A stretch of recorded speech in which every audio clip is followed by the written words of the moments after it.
Alright, welcome back. So, we're gonna listen to what this girl saw.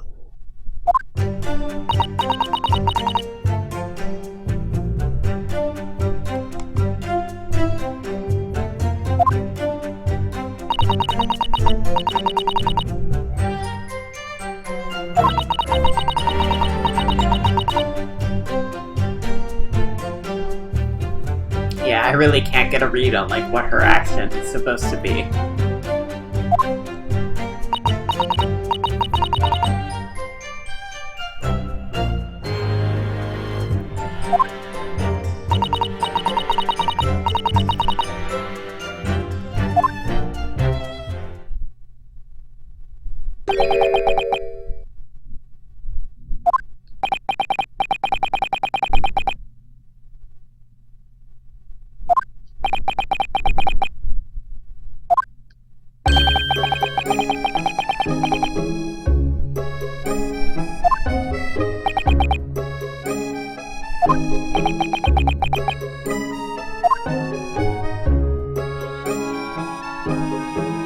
Well, come to think of it, if he was sitting on top of there, she couldn't have gotten out at any point, right? Or he would have woken up, I guess. So, yeah.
Well, I mean, he has such a shady look to him, but so far everything he's done has seemed pretty sincere.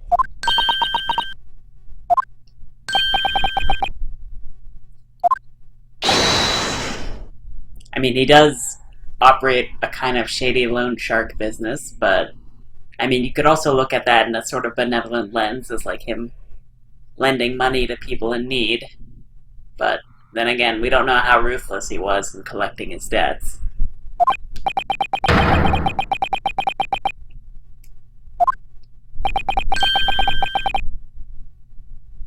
Now, hold on. If this guy... Oh, wait, no, never mind. The stenographer girl is also black right now. I was gonna say, if he changes his mind, then we win, but no.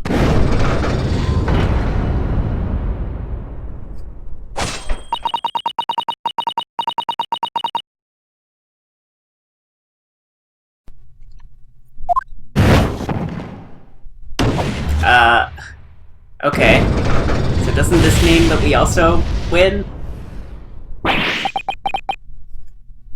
Wait. Okay. Maybe, I don't know. I mean, we'll find out, I guess, but... I think that should mean that we win, unless it's just really biased in favor of being guilty. Unless he gets a closing statement as well, a closing argument.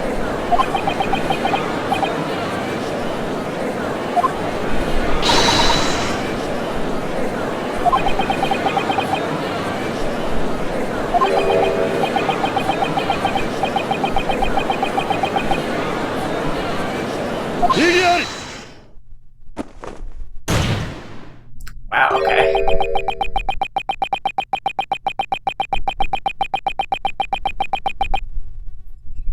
he seems to have like this weird habit of just like apologizing for like things and then doing them anyway.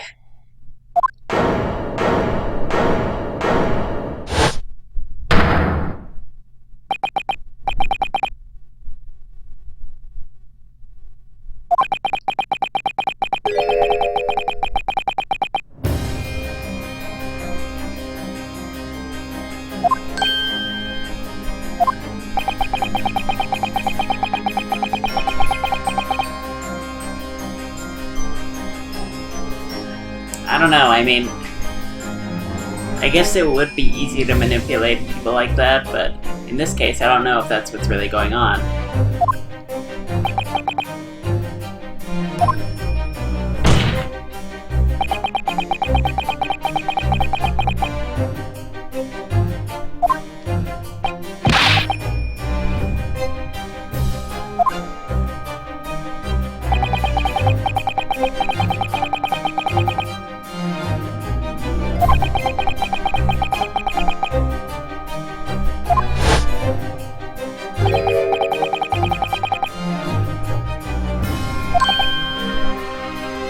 Okay, and did they not find anybody in there, or what?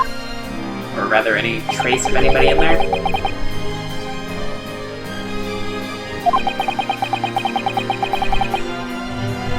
Okay, so it's the argument, I guess, that she couldn't have possibly fit. I mean, she seems like she's pretty small, so she might have still been able to fit.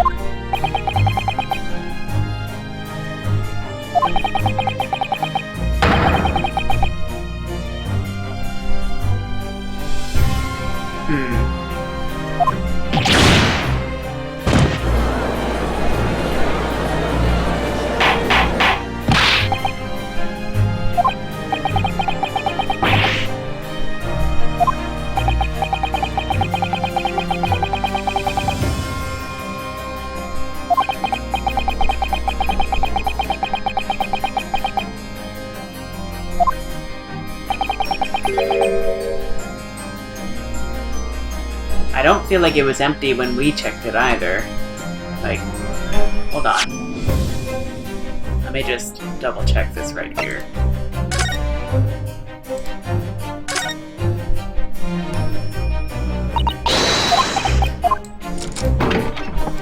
Let's just look at this.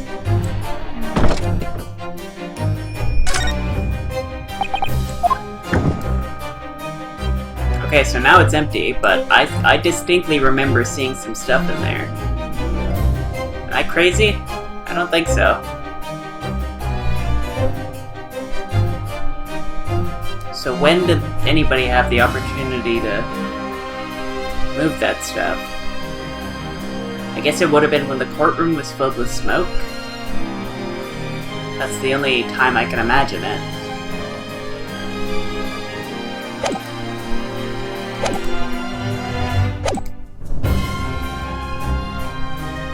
That is definitely pretty suspicious.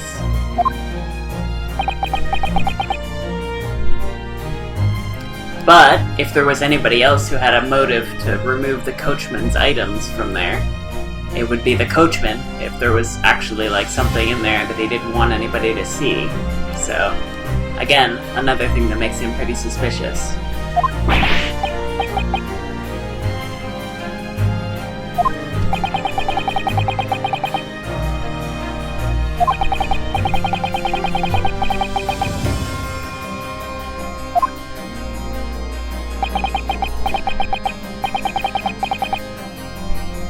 Yeah, we definitely saw it. I remember there being stuff in there.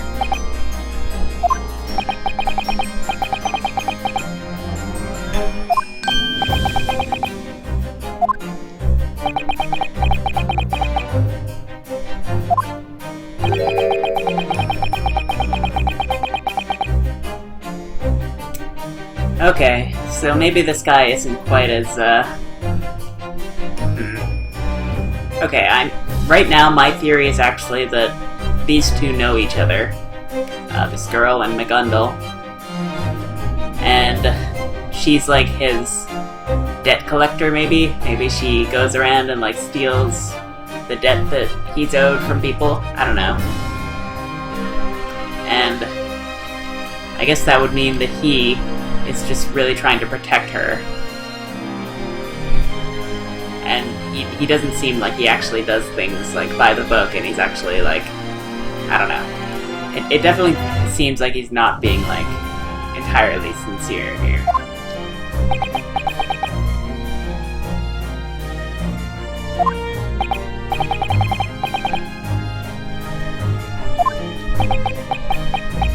No, we're not gonna lie.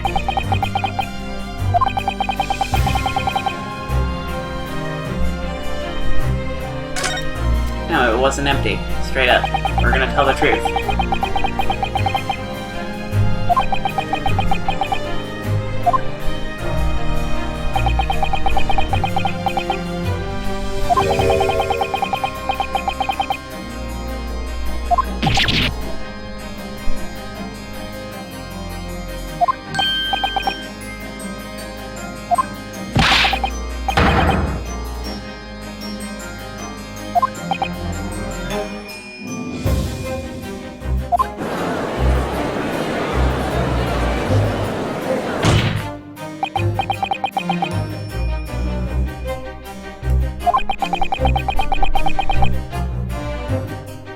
Yeah, that doesn't mean we're gonna lie for him.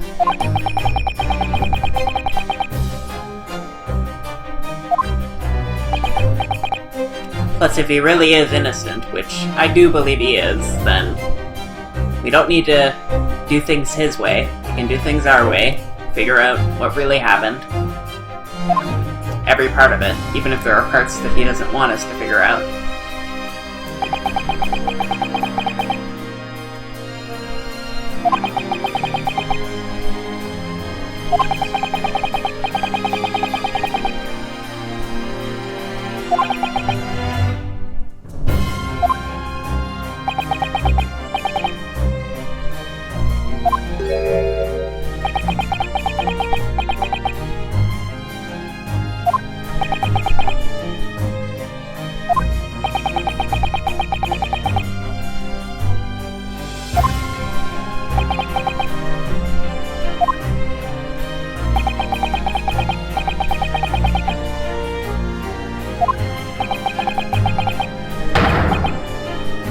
Yeah, I mean, I feel like no matter what, no matter how you look at it, just based on the way he's acting, it seems like he was the one who emptied it, so... so much for my theory about it being the coachman.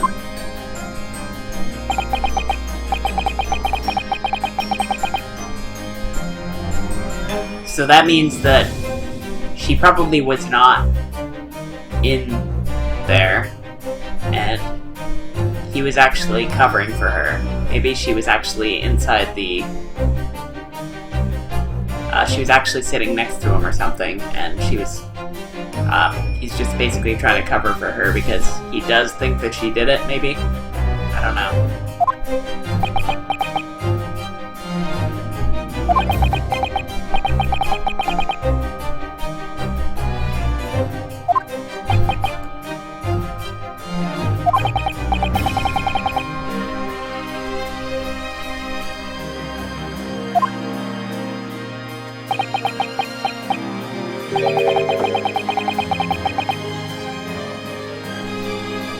Yeah, there's no reason it would be empty.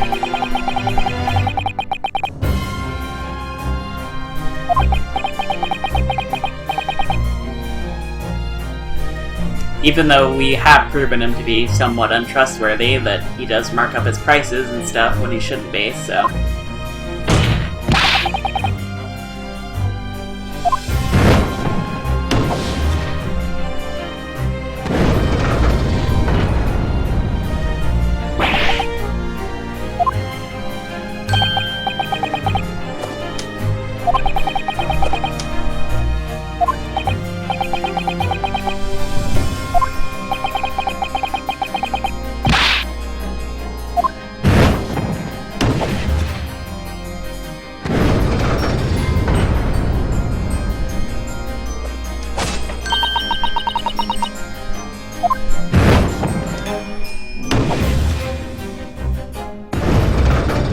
Yeah, this is a problem, because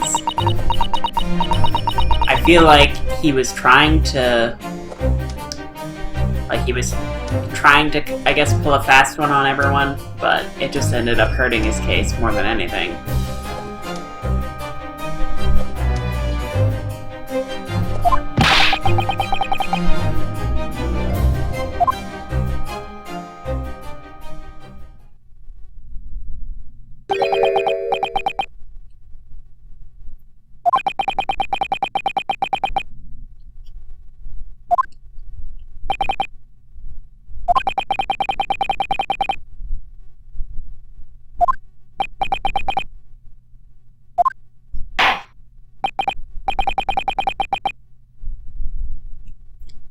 Alright, let's do it.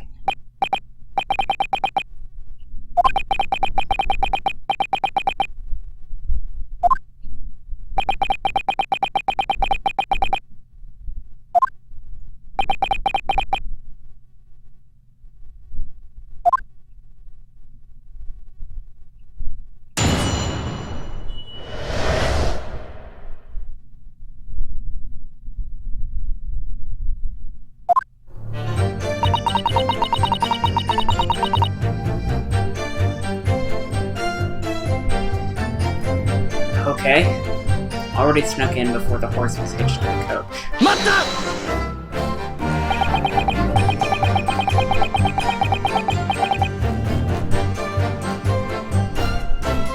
I still believe that she could have been in there. Like, it wasn't completely full. A small enough girl probably could fit in there.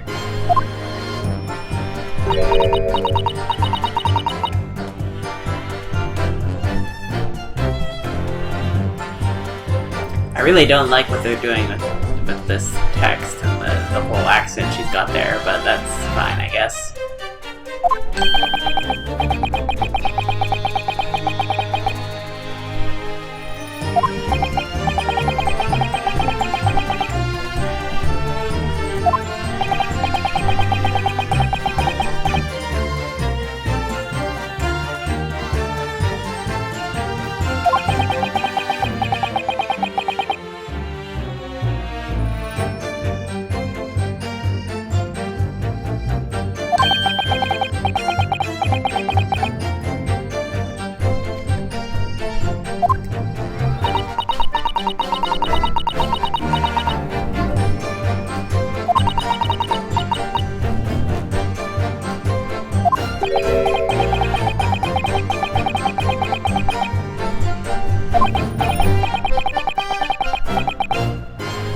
I wouldn't say full, but it wasn't empty.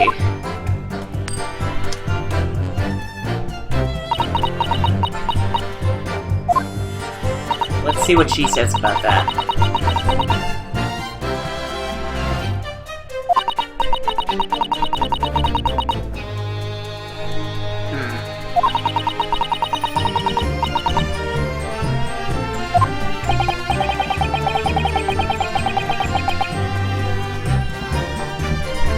So I guess somebody put it back?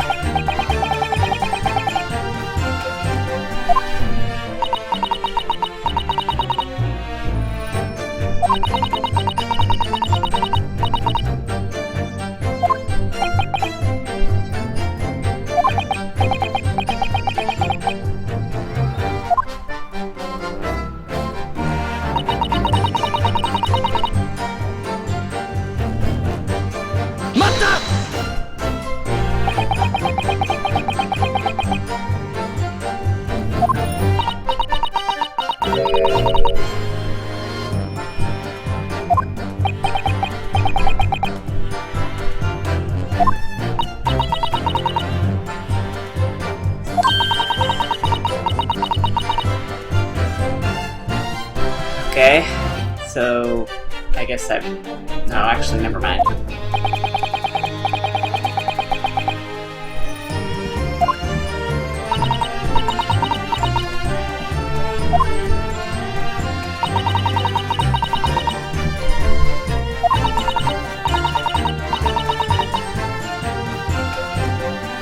Okay, but if you were shut in, then how did you know that he was asleep? I mean, I guess you would probably hear that. If he was snoring or something.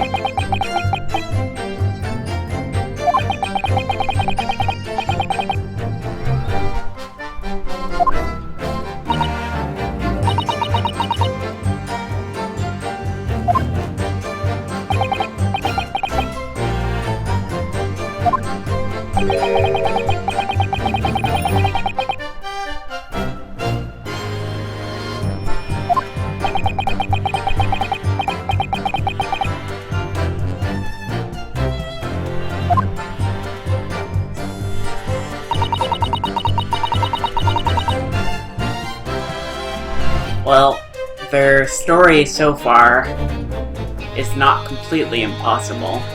Like, it's possible that she really was hidden in there, and somebody really did put all that stuff back. The question is, why would McGundle move that stuff out of there just to make it look like she was in there? I don't know.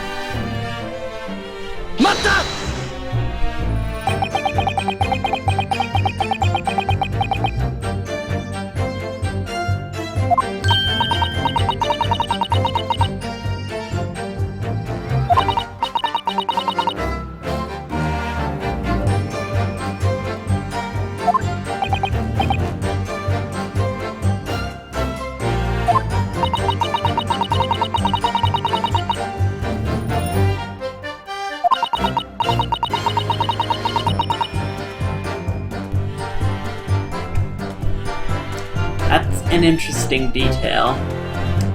So I feel like that means that McGundle either purposely chose to sit on that, or the other seat was already taken.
So what kind of loud noise was it?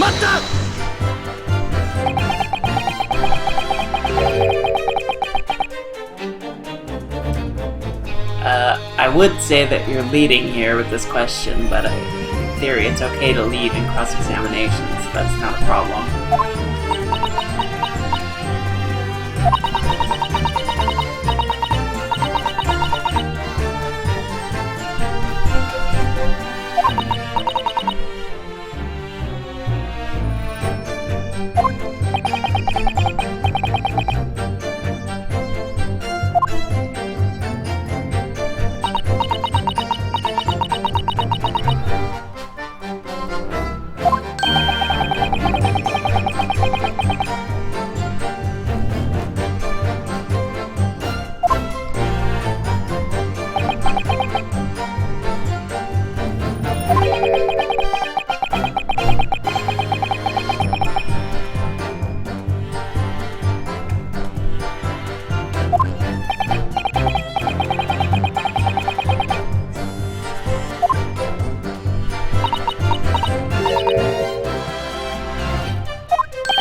Okay.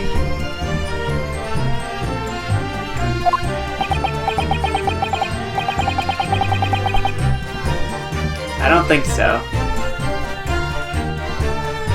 Because... No. Because they saw that earlier, I'm pretty sure, so... Actually, no. If they saw it later, then that would actually make more sense, right? Because... No. Hold on.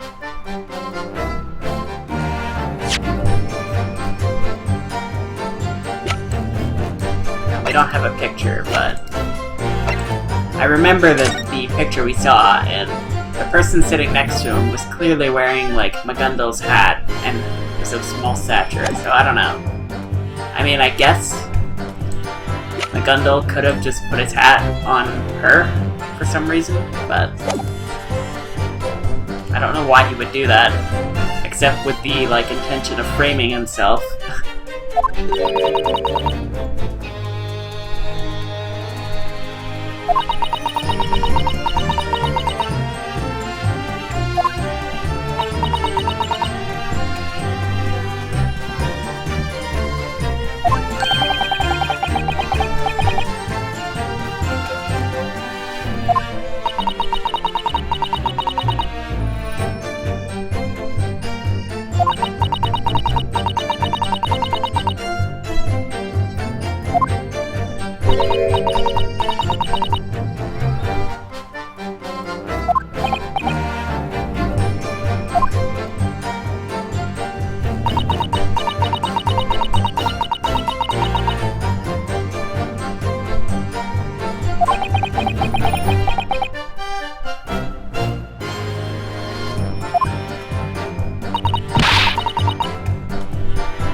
I'm really trying to gauge what Magundal's angle here is, because I know he's got something. He's got something here that he's not telling us. He's hiding something, but we just can't tell what that is right now.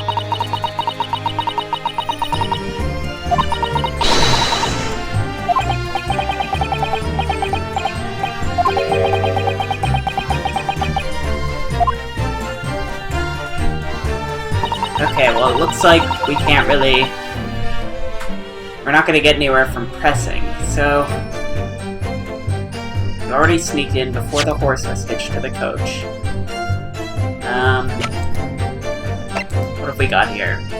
Oscar Fairplay's name is on the list of people who borrowed money from the defendant. The due date is approaching.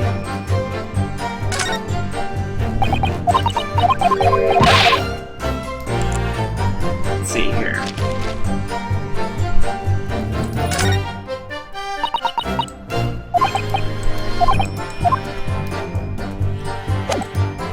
Nothing particularly of note there. We've got this large knife that was stabbed through the victim's chest. Very ornamental and beautiful. Looks expensive. Probably not something that that thief like her could get her hands on, unless she stole it, but...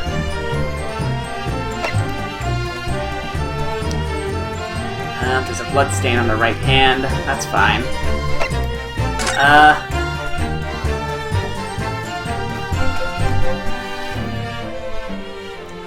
I don't know, I don't think blood would get on both of her hands if she didn't, like, intentionally touch the body. Hold on.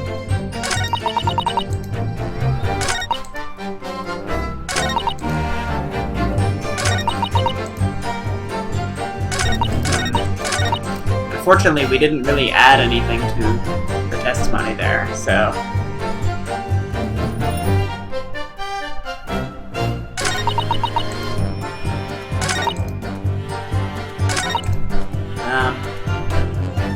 pitch dark in her hiding spot.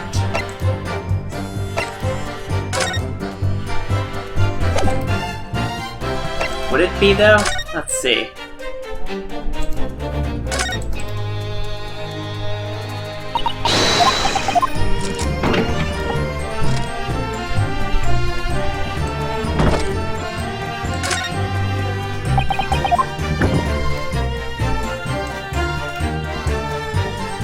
I I mean, I guess it would be, yeah. I don't see anything or any way for light to peek through there.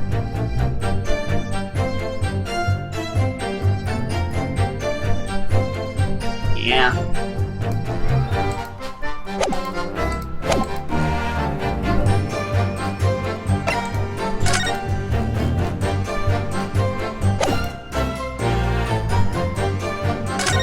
Hold on.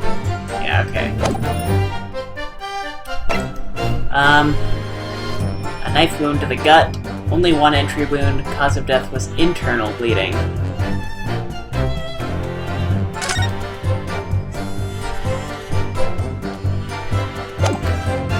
I wonder if that means that he didn't bleed much externally?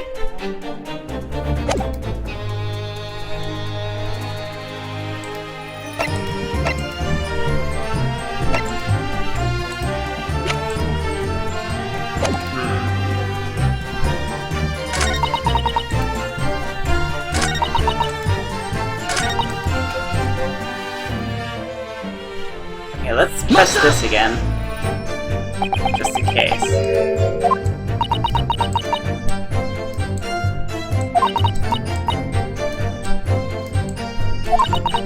Okay, this isn't skipping, which means this is new, I guess?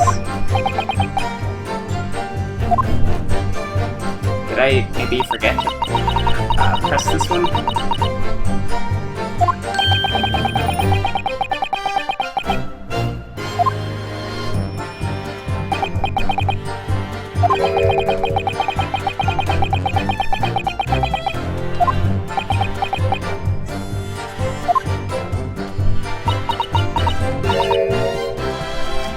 Okay, so she did see it, right, and I remember us seeing this, but hold on. What happens if we question it?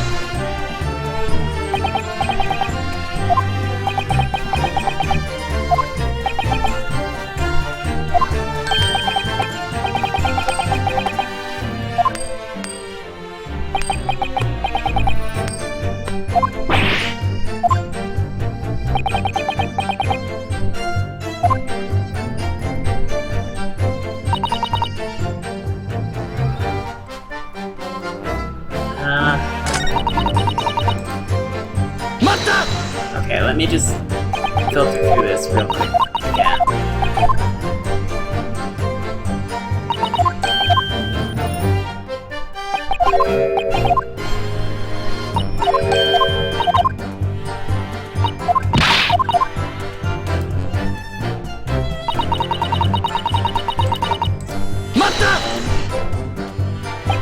I didn't hear anything from a Gundle in any of these testimonies, but...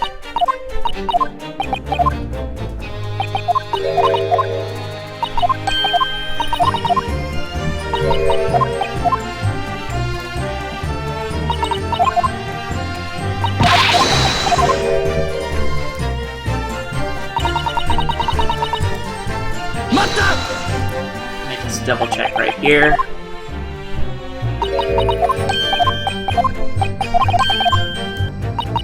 Wait, hold on.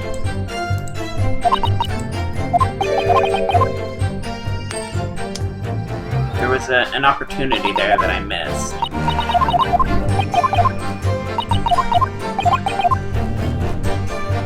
Because he actually spoke there.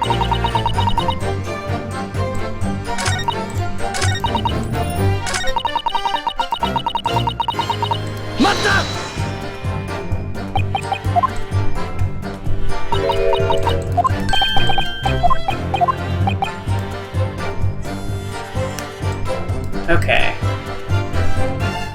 What if we question her here, then?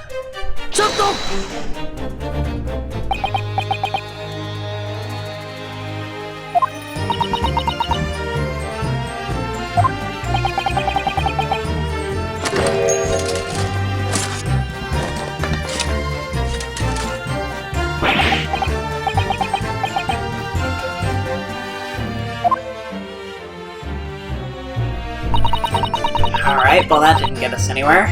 I'll repress this one as well, just for good measure.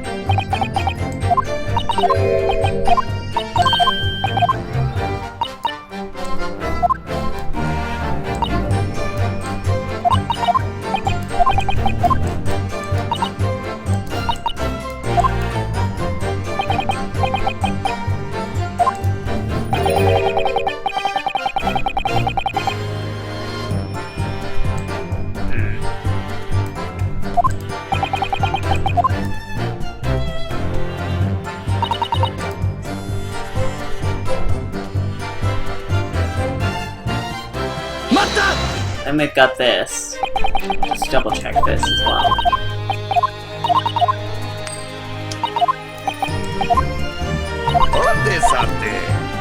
Oh, okay. So we did see something there. I didn't hear that the first time, though, so that's weird.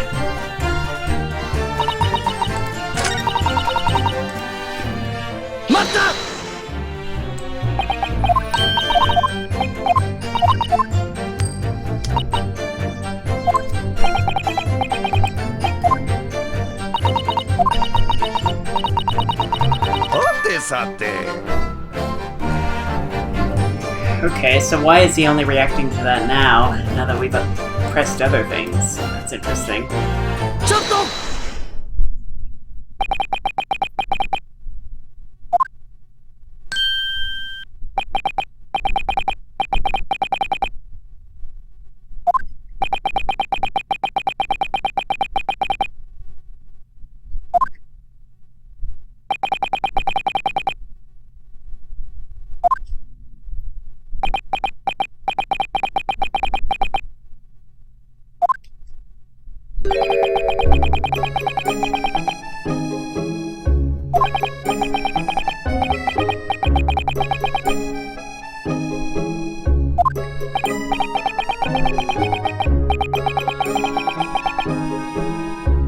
Okay, well that's an interesting detail.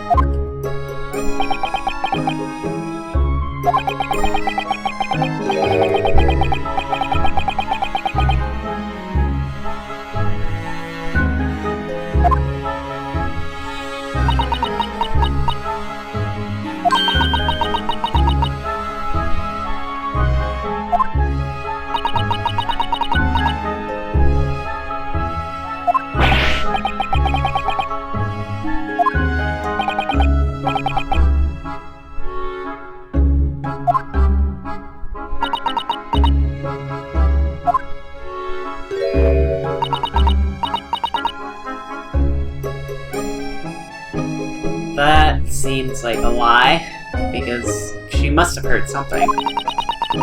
If something happened.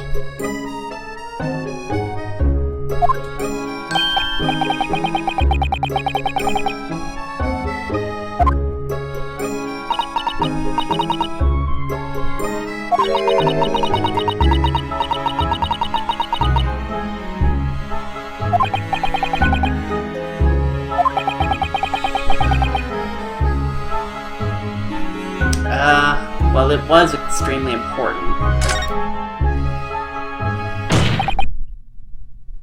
We should have it added, just so that we can... But if it was important, then... I don't know how exactly. We'll need to see exactly what details get put into the testimony.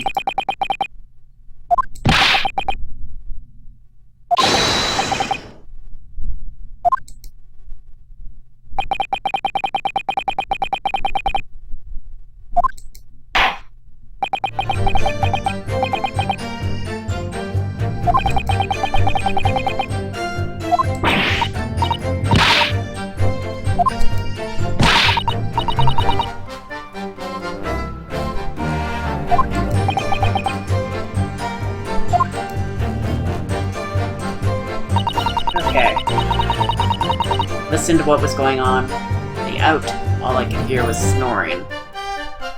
Well, we can press that for even more info.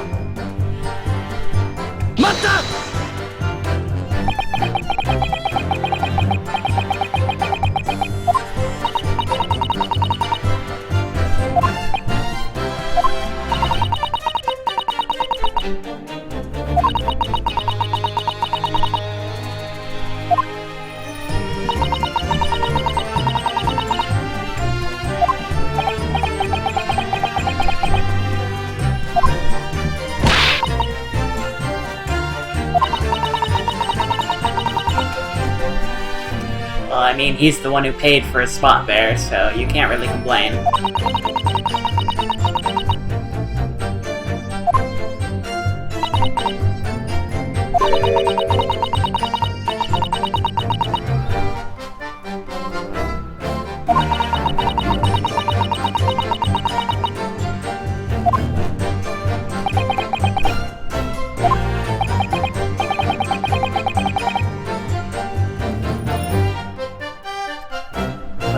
try this, I guess. I'm gonna save, even though there's no reason for me to. Unfortunately, I have no idea. This is just a bluff, basically.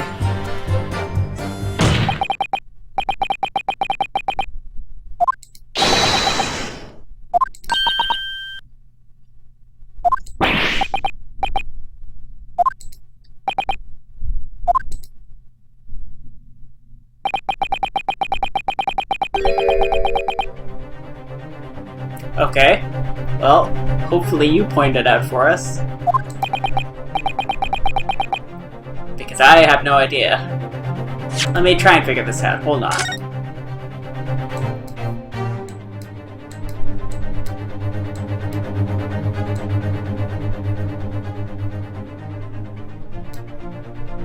Never heard the door open once.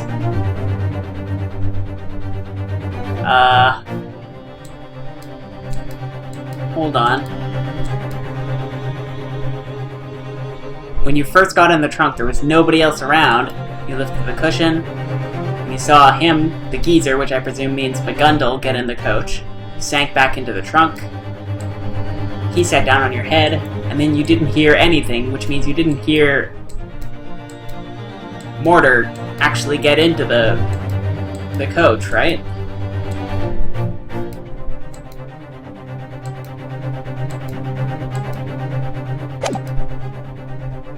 Okay, I think I get it. But what does that mean, exactly? I guess it could just mean she's lying?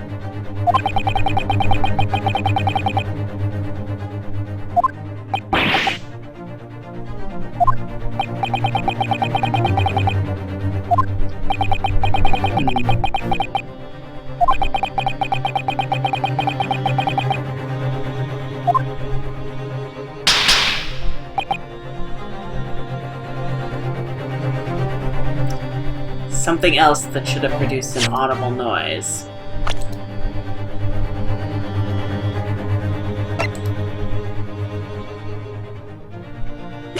I mean, there was that. He should have screamed, right?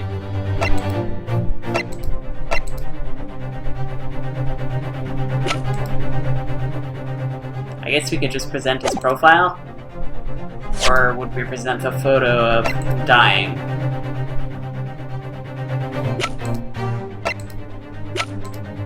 Because we don't have, like, anything that says that he screamed.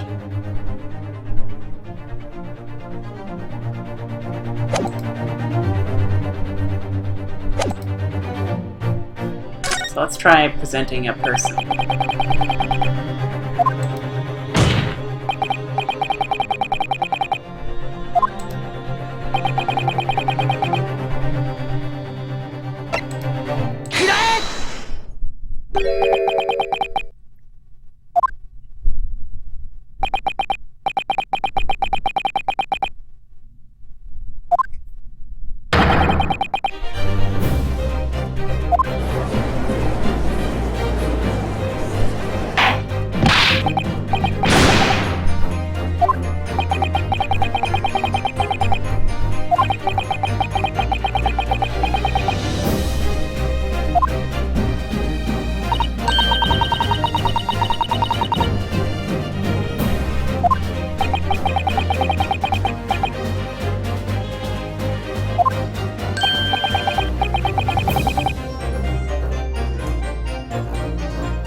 So I guess it might be possible that McGundle and Mortar actually got on together.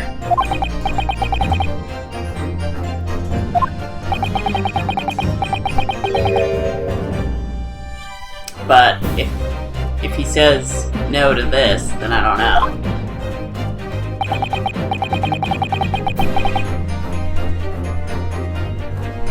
See, I don't believe this, honestly. I think that Mortar got in first and took the good seat, and then McGundle was stuck with the crappy hard seat.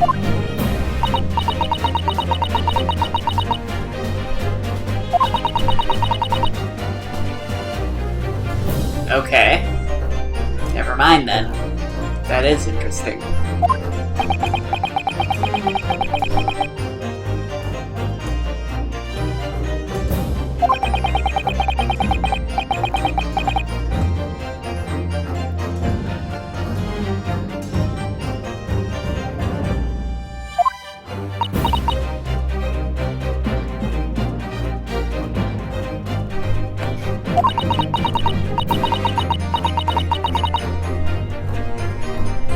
Okay.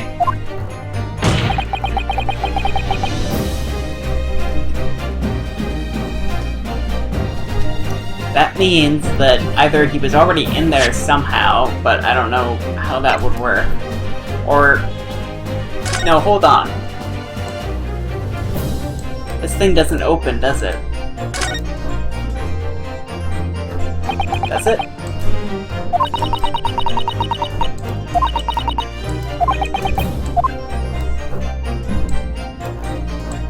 I see a handle there. Yeah, okay, so it does look like it actually does open. So that means that Mortar entered through there, I guess? Which means that he was originally up here. That's the only real possibility that I can imagine.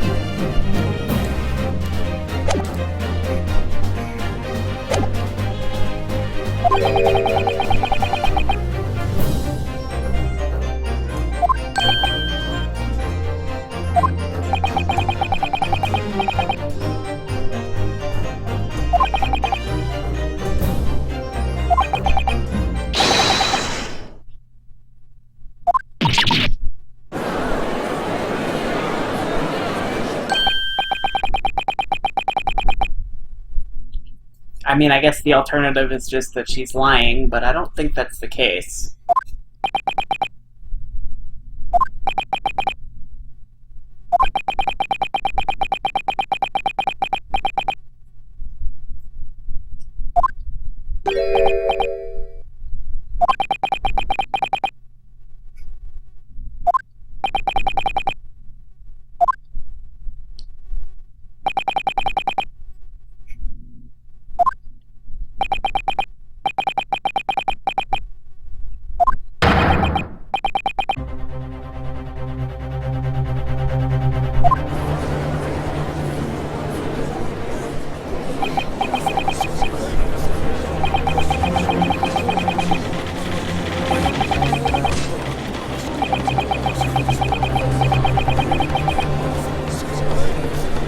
Well, that's not good.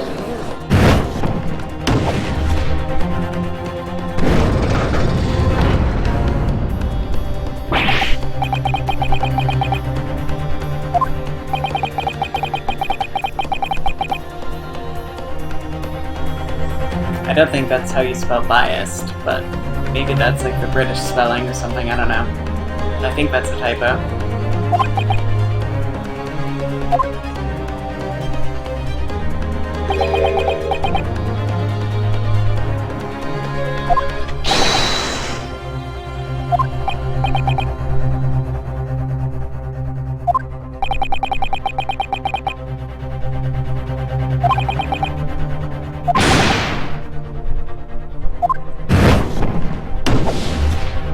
The thing is, her lies are not... like, even if she is lying, she's not lying to help our client, so... like, nothing she's saying necessarily indicates that... I don't know.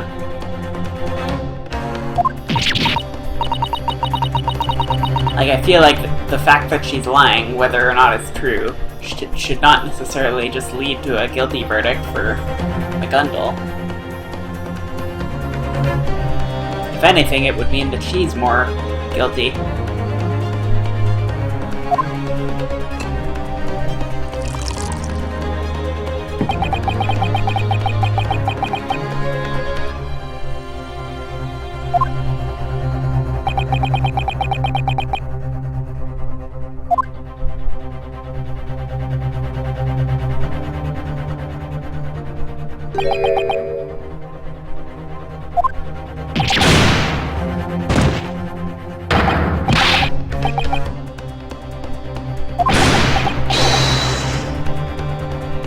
I hope.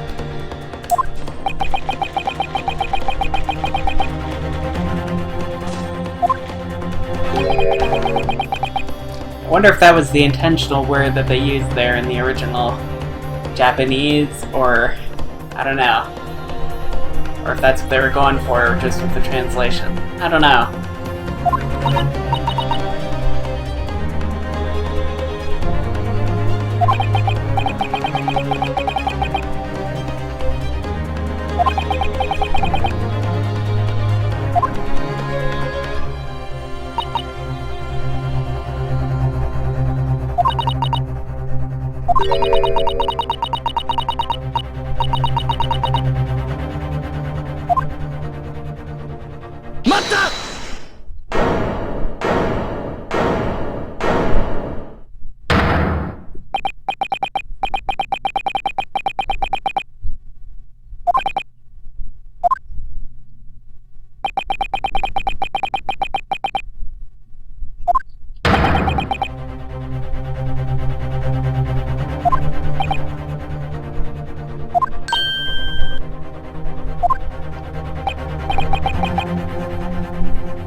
I wonder, maybe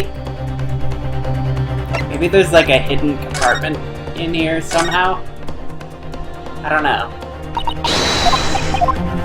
Like, what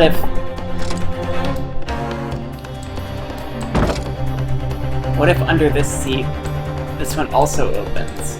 I don't know. But it doesn't seem like it.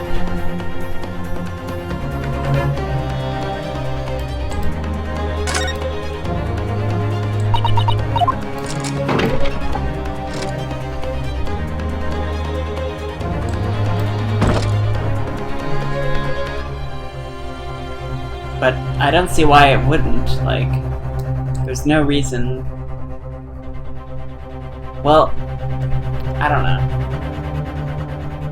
Like, structurally, this is the same. This side is the exact same as this one. The only difference is there's a smaller wheel here, so maybe this side carries less of a load. I don't know. I don't know. Let's keep on. Let's see where this is going.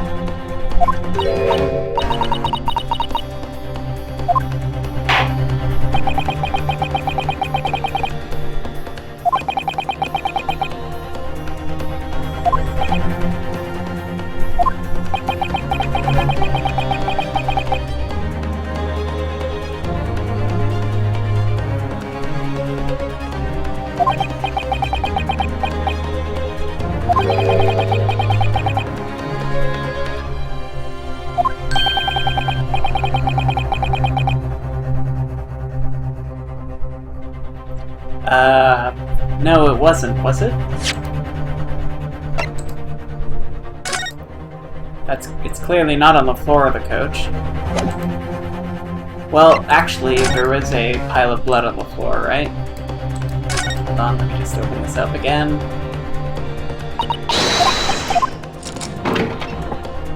Yeah, there was. But also, did I even examine this blood? Like, I remember examining this, but I don't think I examined this blood.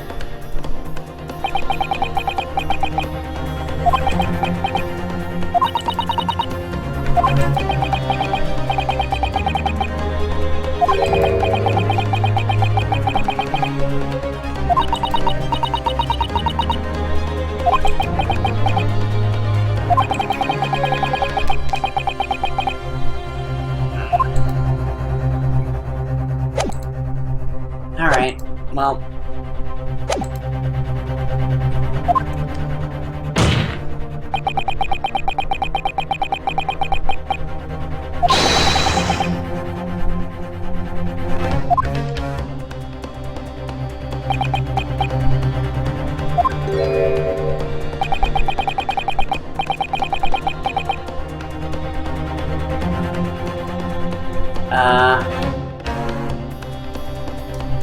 He boarded first, but that would mean that her testimony is not true.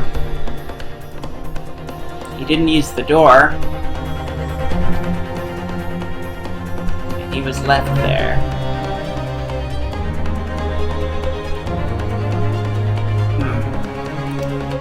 He didn't use the door as the most likely possibility. He was left there. I don't know what that means. He was left there.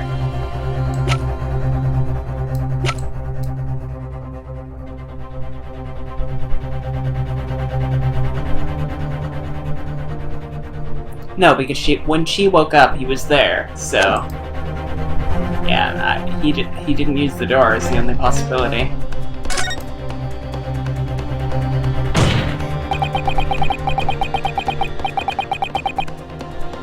Yeah, that's all we can really say.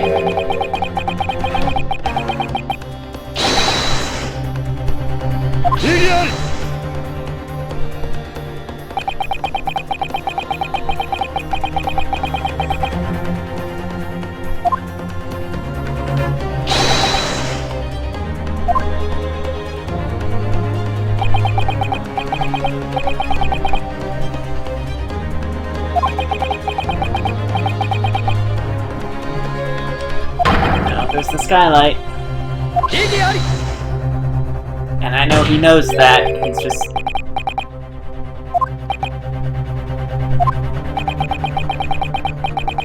Or maybe he didn't.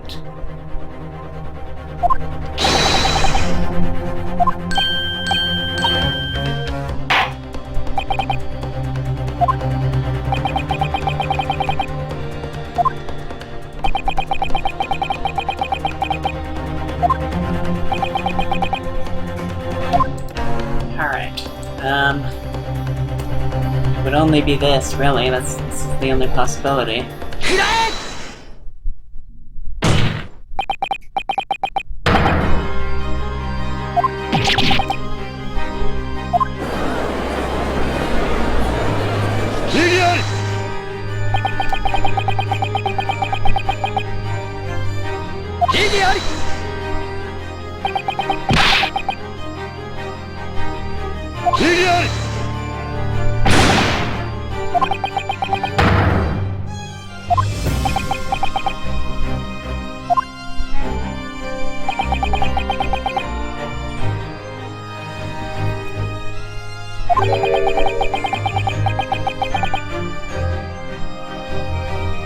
That would make sense. So that means he was actually killed on the upper part of the carriage.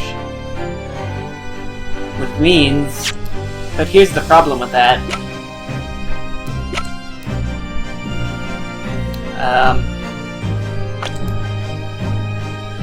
There were two witnesses up there. So if only one of them killed him, then... I don't know. The other one would have known, so I don't know.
That's the problem.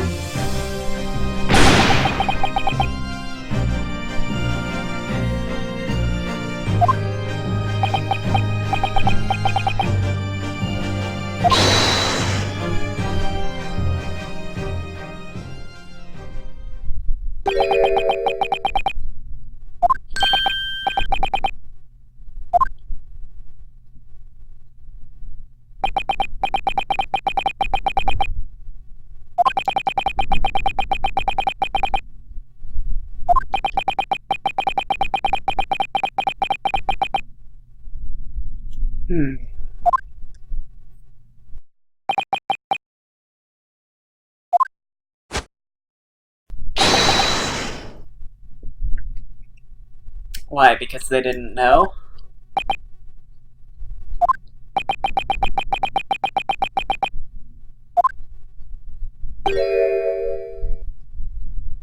Or jury just saying that they're in on it, I guess.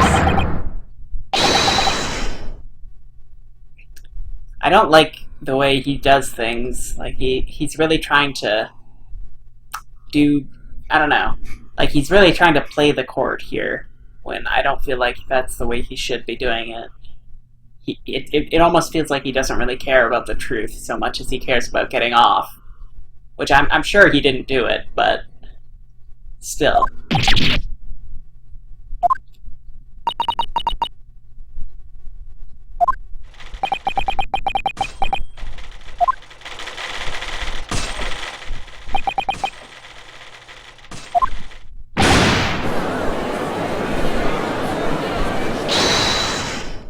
I find it extremely unlikely that both of them were the killer. Like...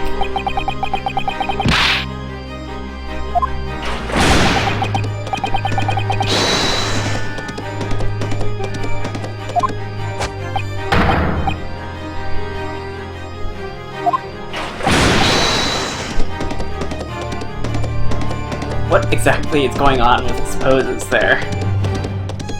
I feel like this is like a reference to some like old animation thing that, I don't know.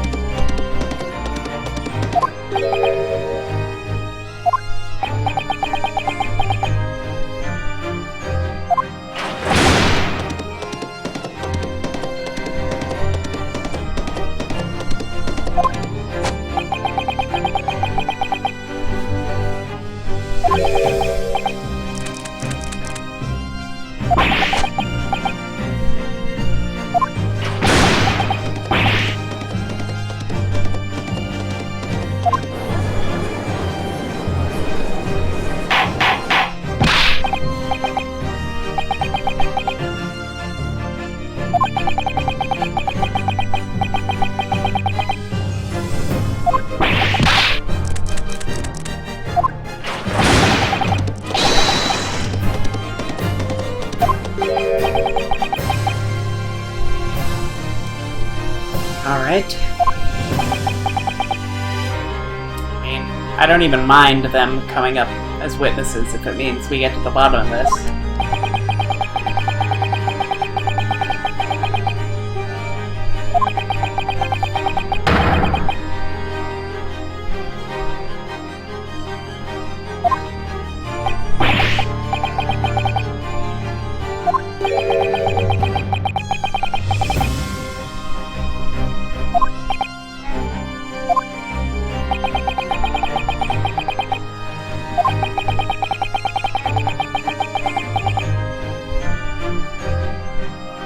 I disagree. I think it's possible that they weren't involved, but they just didn't know about him dropping down there somehow.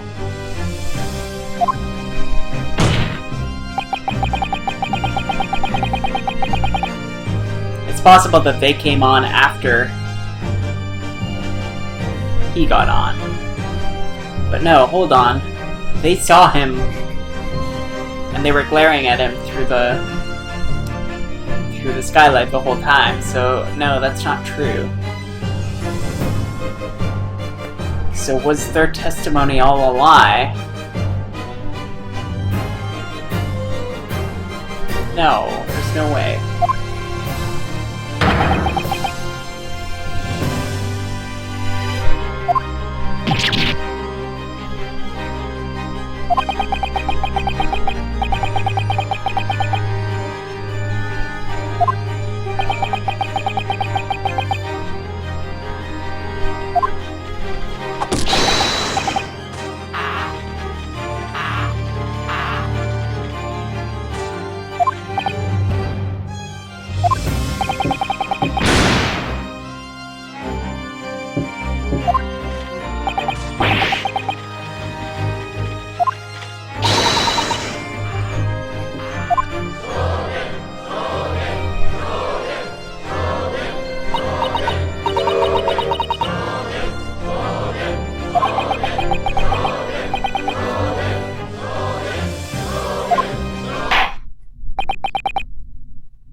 mean, I'm fine with this.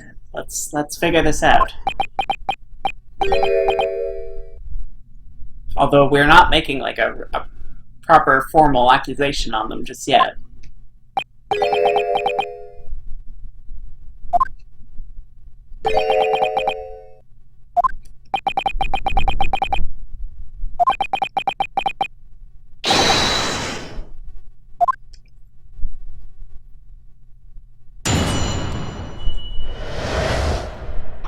Alright, let's hear it.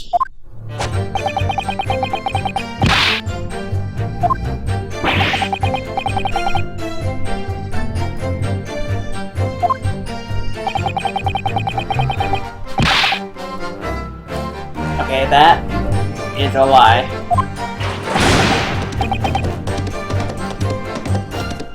That is also untrue.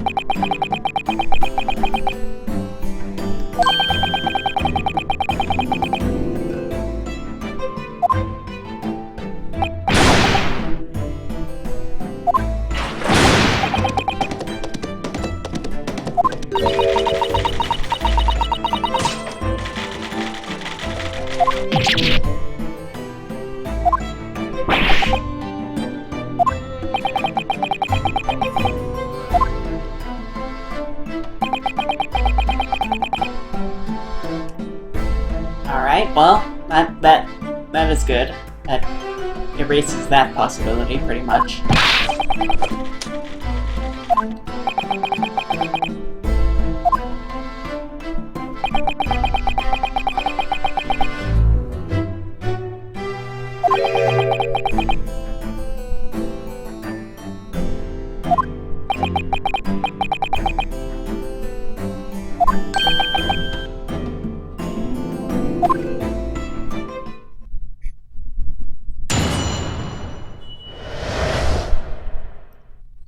Alright, well, we're just gonna press everything here. I feel like it's not gonna...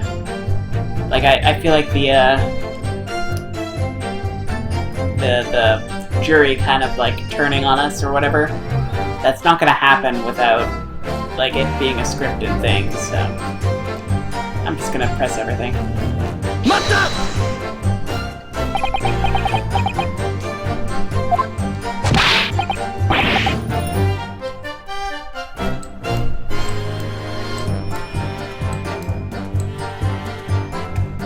I don't think we need to get...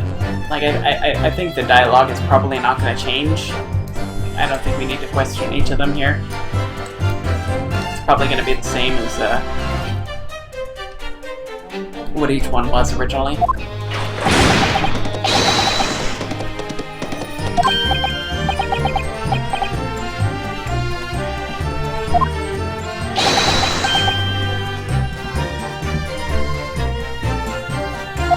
Yeah, they did mention that they saw that.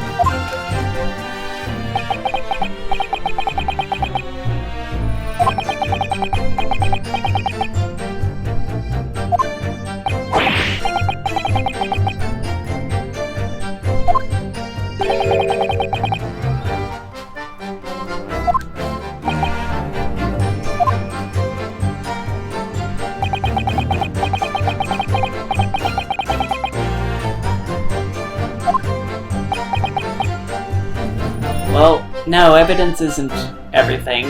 Witness testimony is also something.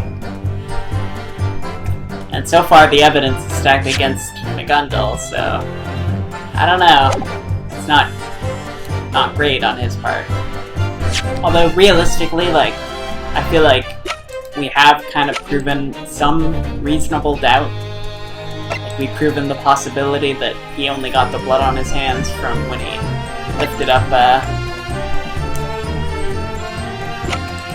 yeah, I don't know.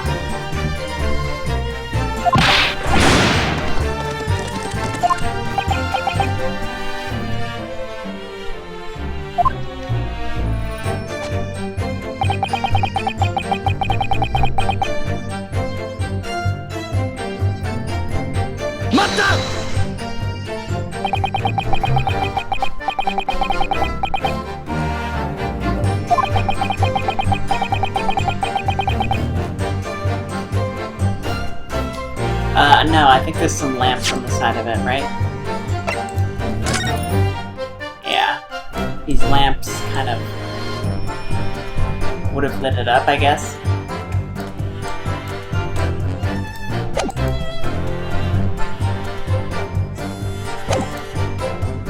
Wait a second. No, there wasn't just two people up there. It was also the driver.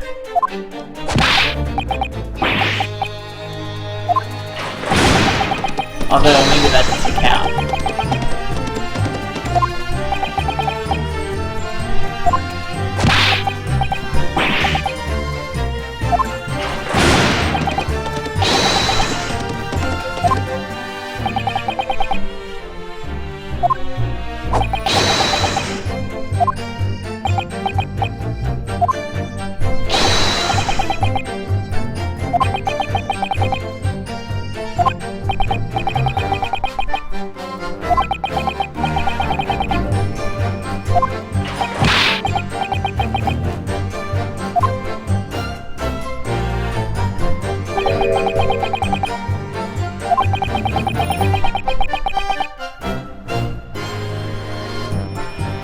Okay.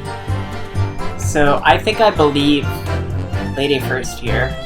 I think I believe that he really was talking to, Mortar.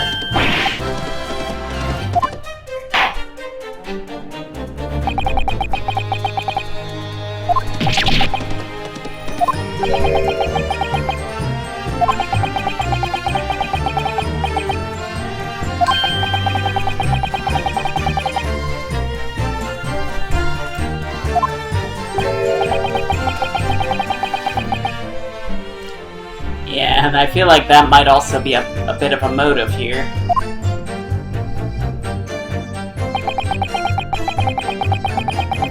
Alright, so what I was saying is there were only two of us on the roof seats. I guess the roof seats only include these. Like, it doesn't include this. So, yeah, that makes sense. That's not really a contradiction.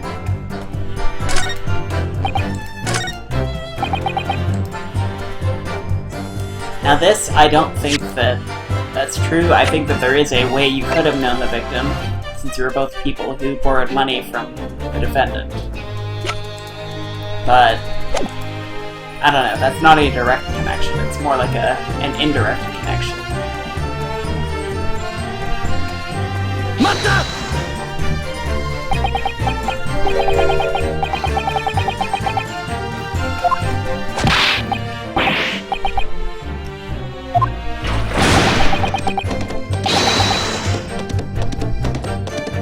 Okay, so you're saying that he's trying to get at that, but you're not saying that you've never met him. Let's hear it. You say that, but he's got a pretty crappy hat, so...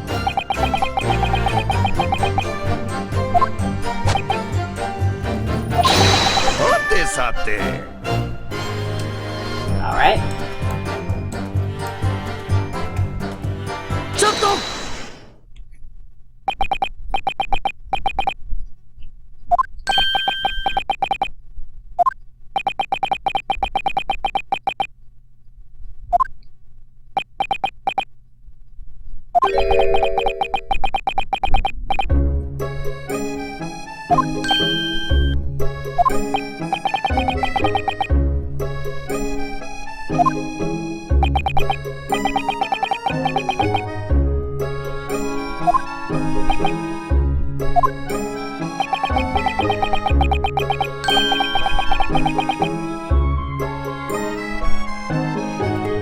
I mean, yeah, I get that this is also a point. I'm pretty sure I brought that up.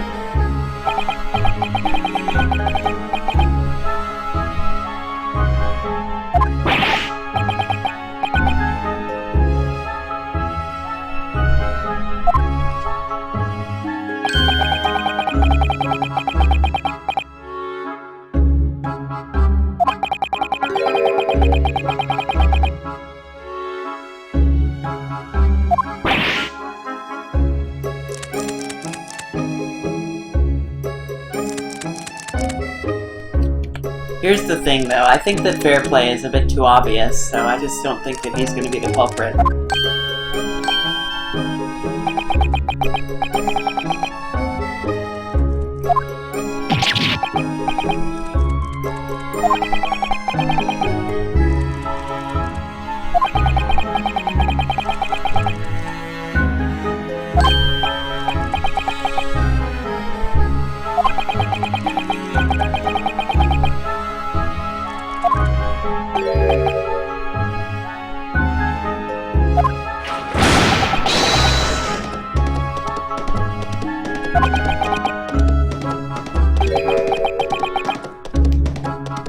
Okay, so now he's bringing this up, which is kind of alarming, because whenever another character brings up your own thoughts, that makes me think that they're not actually correct.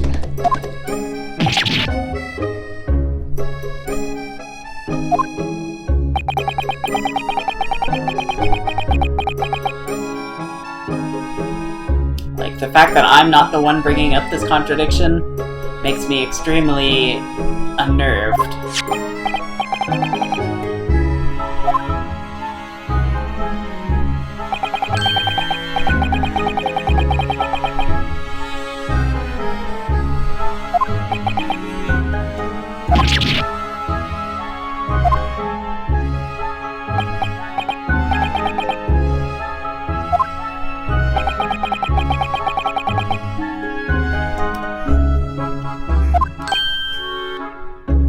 Alright, so now we have a connection of some sort, but we're back to having two really obvious culprits, or suspects, and then the driver, who, I don't know.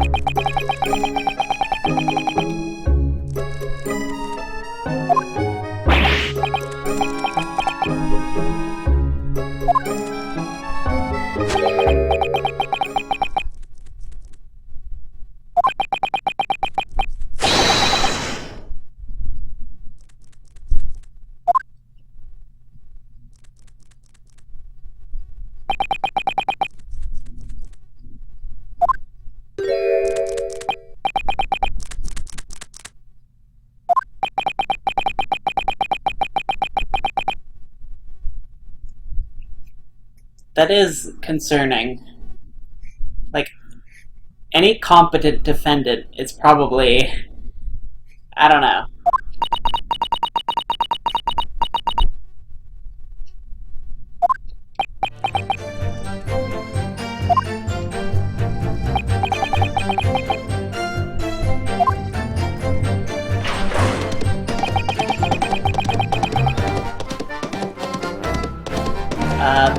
Hold on, we're gonna go back. And we're gonna press this properly.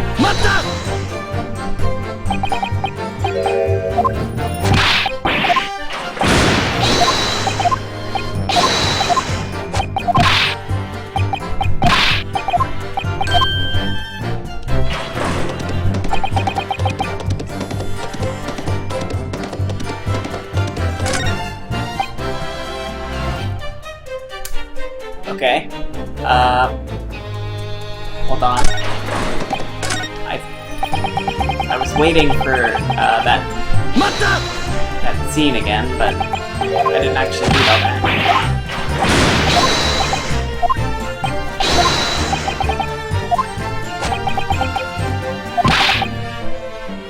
Okay, and this was the one where we questioned him.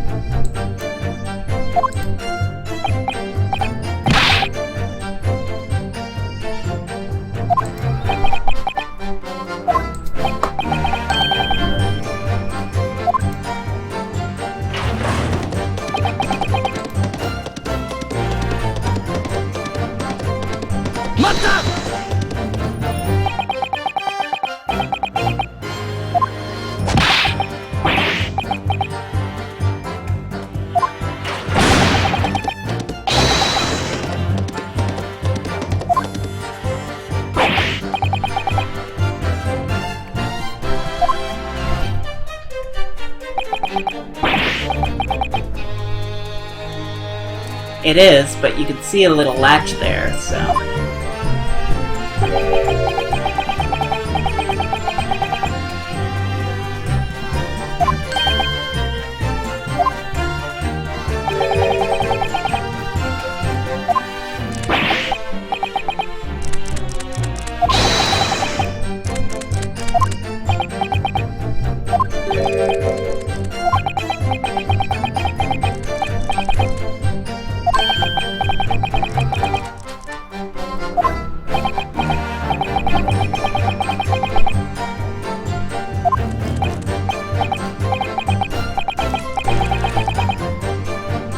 And it wouldn't open from the inside, but that doesn't mean that it won't open from the outside.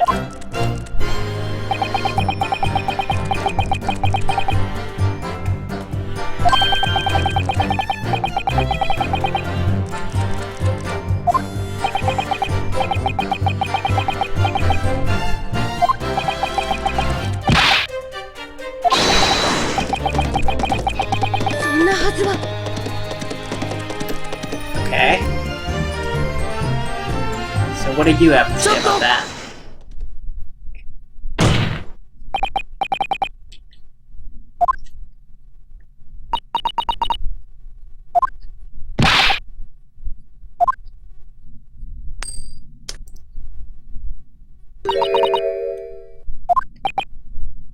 Oh, there we go.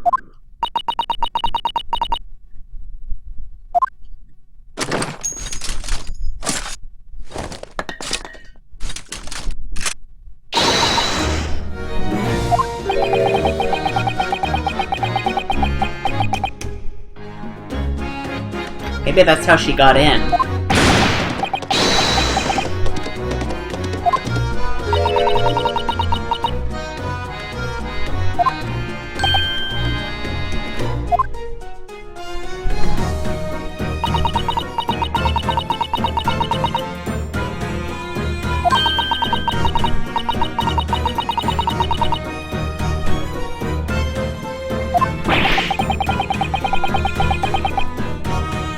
Yeah, I'm pretty sure that's like incriminating yourself on the stand is like, I don't know, like they actually have to prosecute you if you do that or something.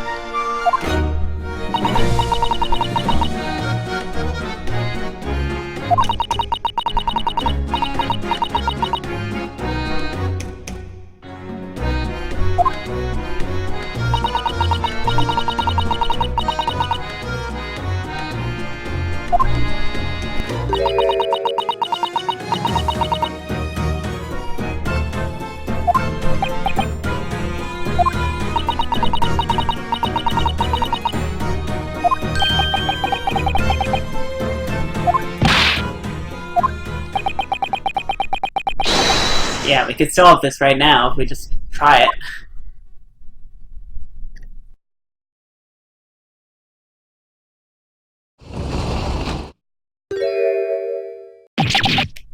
And there we go.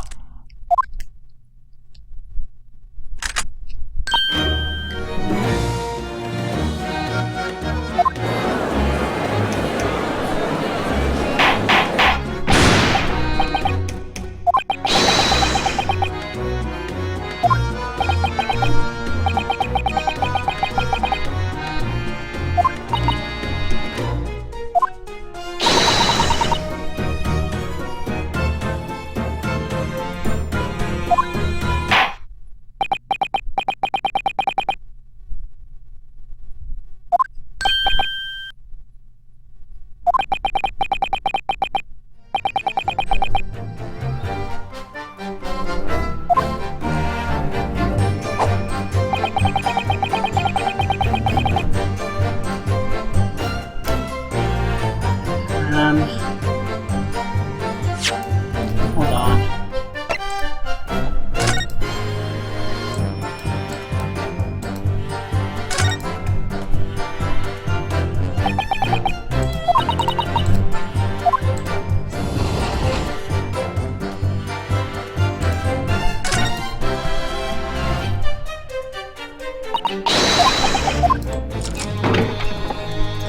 Alright, what's it look like from the inside? Aha! Well, there we go, now we actually have evidence.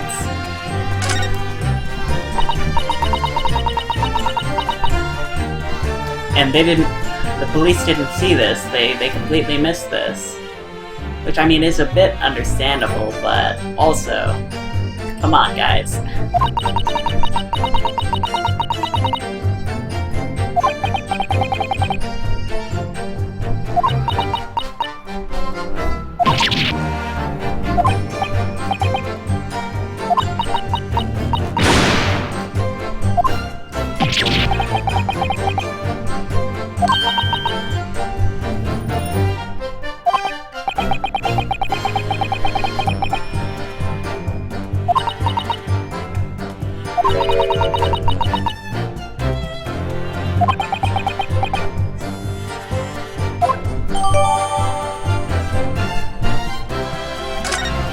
Alright, there we go.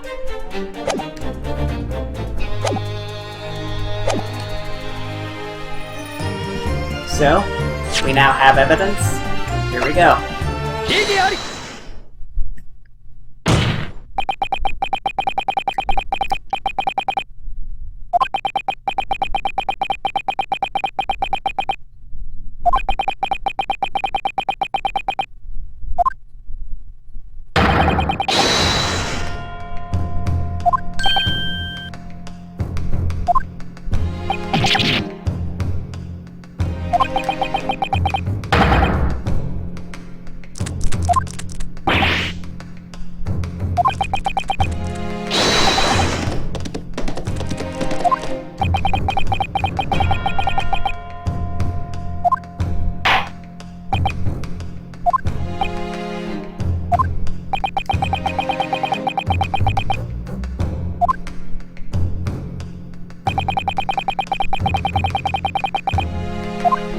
Alright.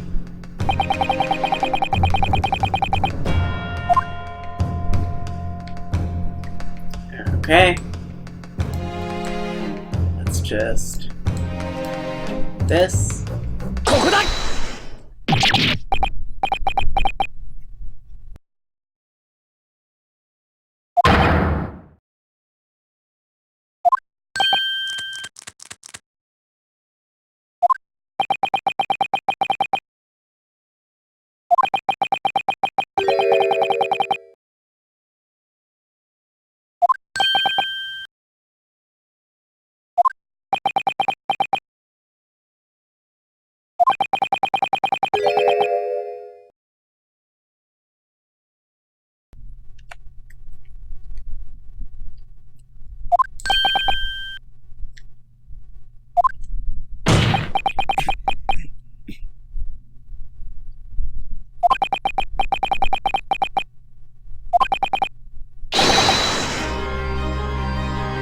Well, there we go. Now, in theory, this should be enough to prove his innocence, but that doesn't mean that we've proven that they did it.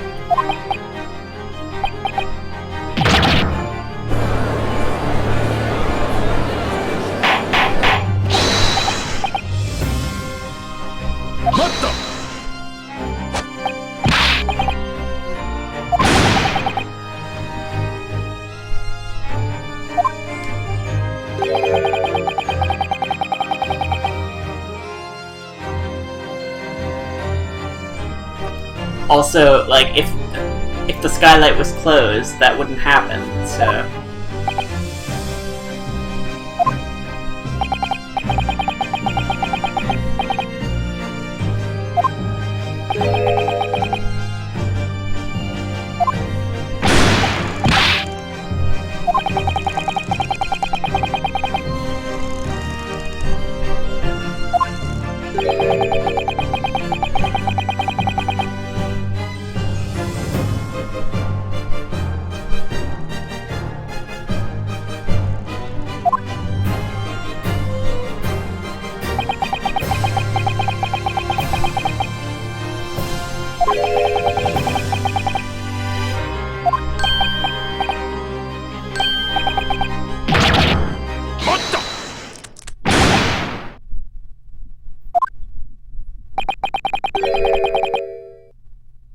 Well, I mean, that would be nice.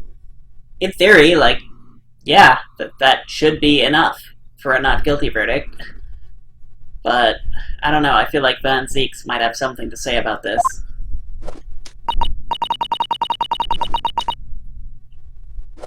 That, on the other hand, I'm not so sure of.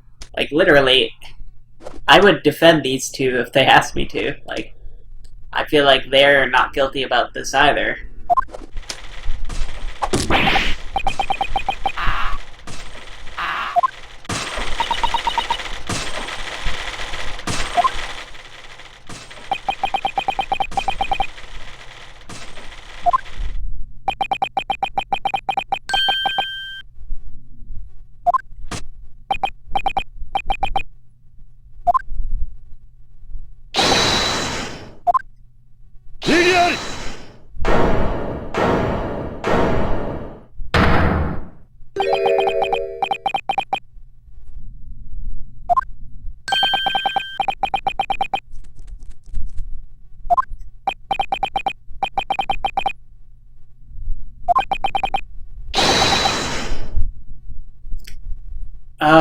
right, he did... Damn it. He did tamper with a crime scene. But I don't think he tampered with that part, but we can't prove that. Damn it. Damn it, damn it. That's true.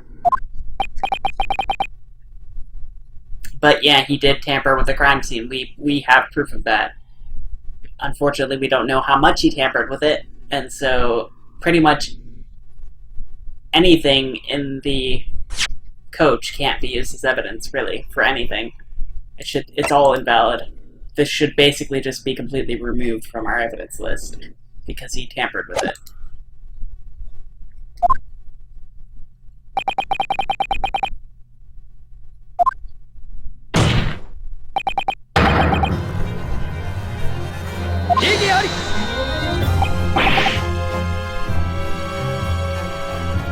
I don't believe that. I believe that they did exist.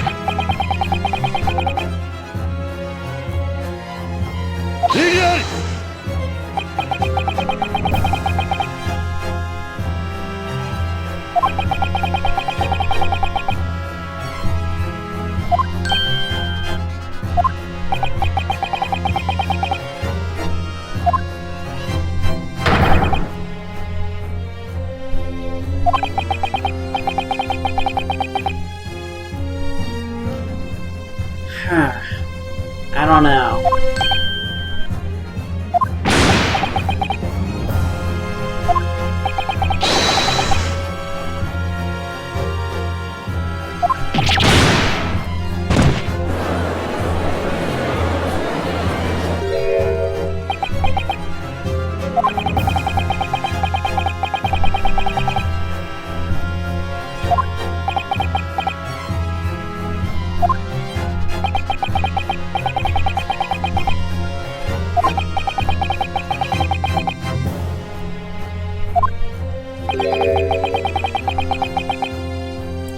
Unfortunately, it's not baseless, because we already... Well, we don't have proof that you specifically were the one who tampered with the evidence, but we do have proof that it was tampered with. Like, we are a witness to that. We saw it. We saw that somebody removed the stuff from the storage area, so...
Unfortunately, I don't really trust him. He's not really acting very trustworthy as our defendant. Like, I feel like we needed more time with him to really get to know him a bit more.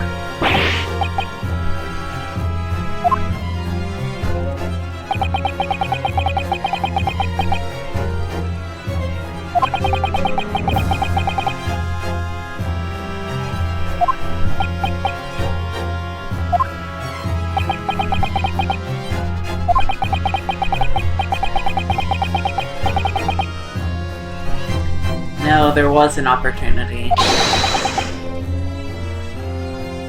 He would have had to have been so fast, though. Like, I think removing the trunk stuff, yeah, maybe that could be done. But the blood stain, like, he would have had to have some of the victim's blood just on him, I guess. Or I guess just anybody's blood. Because I guess they can't test it. Or maybe they can, I don't know.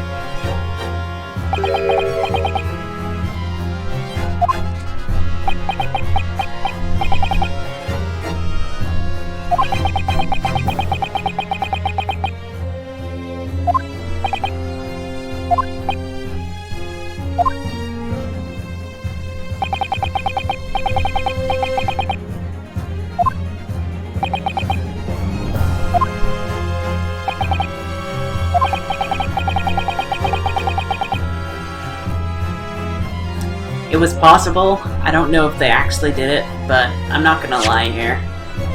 Unfortunately.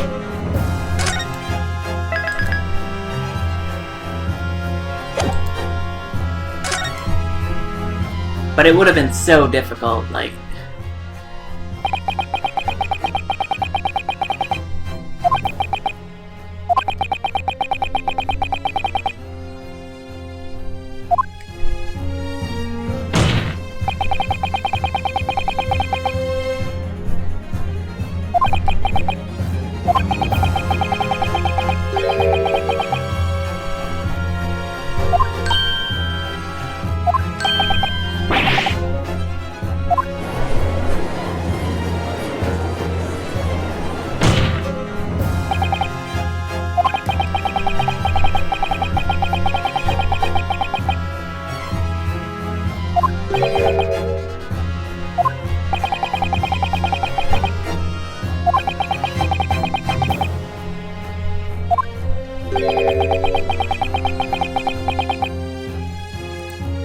And I feel like he did specifically call her out. And that might have been like a signal. Specifically with the plan for him to maybe tinker with the evidence and whatnot. So I feel like she may have been in on it. And that's why he was protecting her as well.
Now, I never said he did it, I only said it was possible.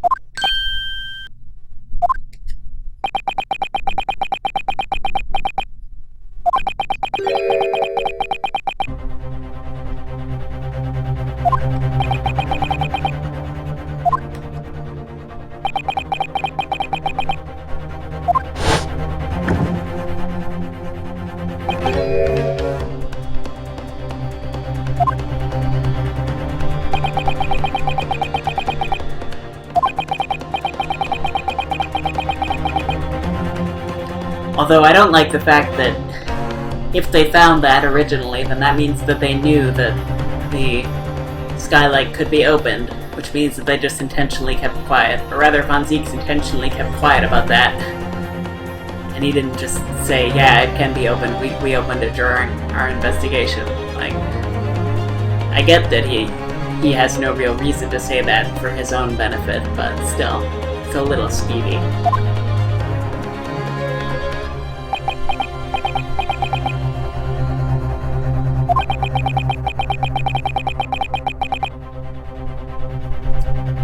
They're not confirmed, but the defense doesn't object to them, so...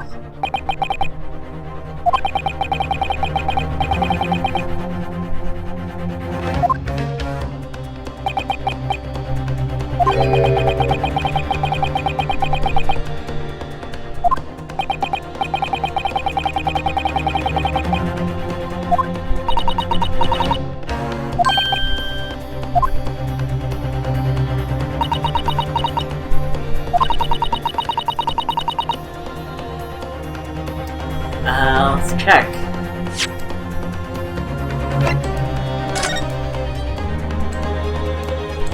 Any other traces of evidence we find unnatural? Not that I know of.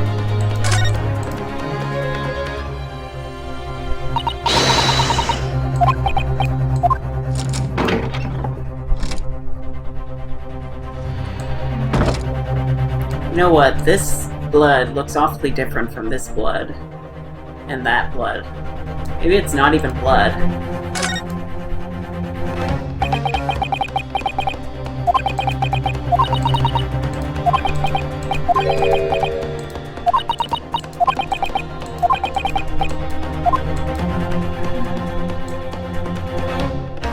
If only they had the Sherlock Holmes test. Alright, well, I think I do know.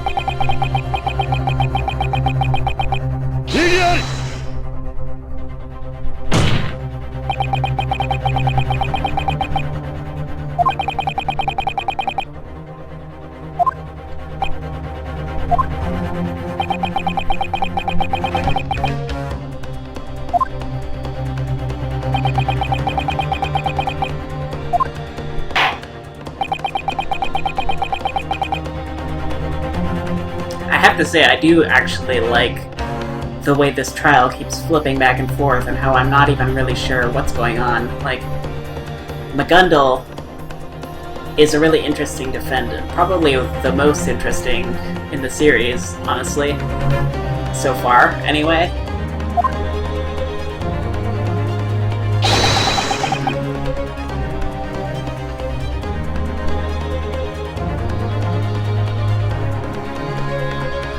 Like, there is one that comes close in the second game, but I don't know, I think they're pretty different.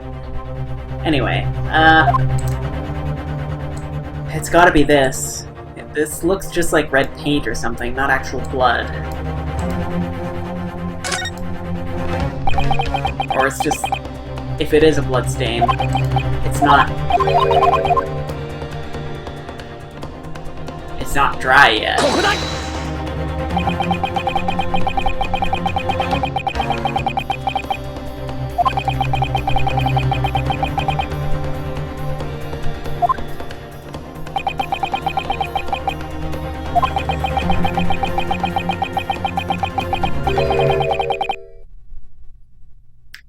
Yeah, I mean, I just thought it was something I missed, but I guess that may also be the case.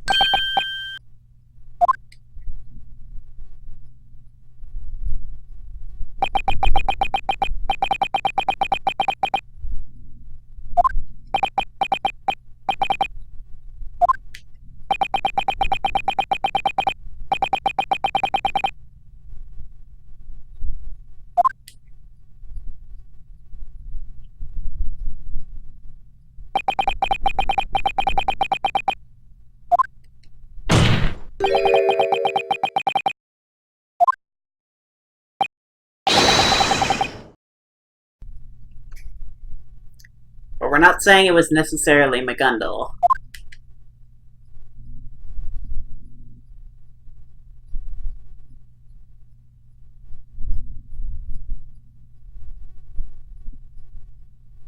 I mean, what if Von Zieks did it?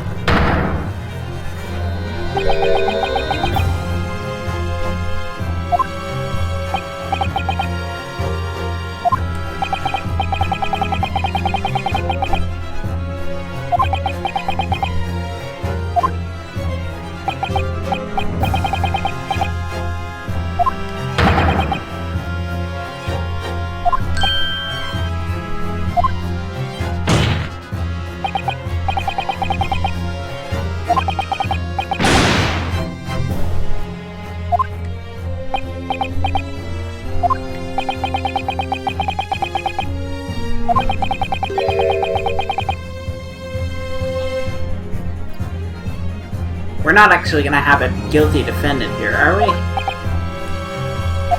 There's no way. No, I'm still gonna believe that he's not guilty. I still believe that it's possible that the coachman did it.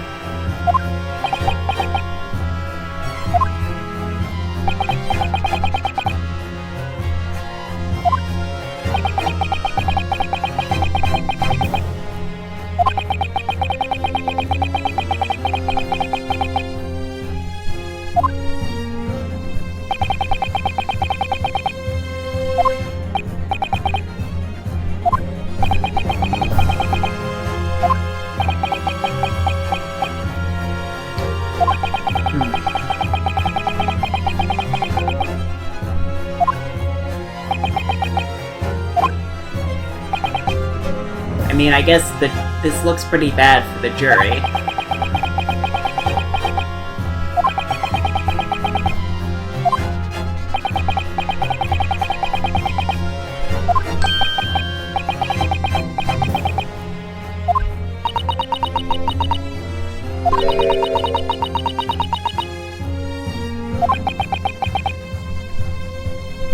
Well, I still do think he's not guilty, though.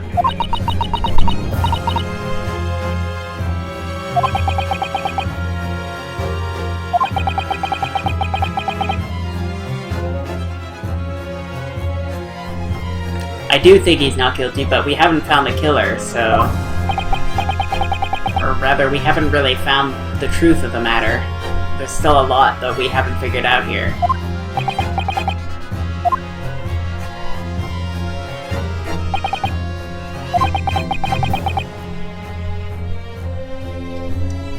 Let's say inconclusive evidence. We're not gonna say that he's guilty, because I don't believe that.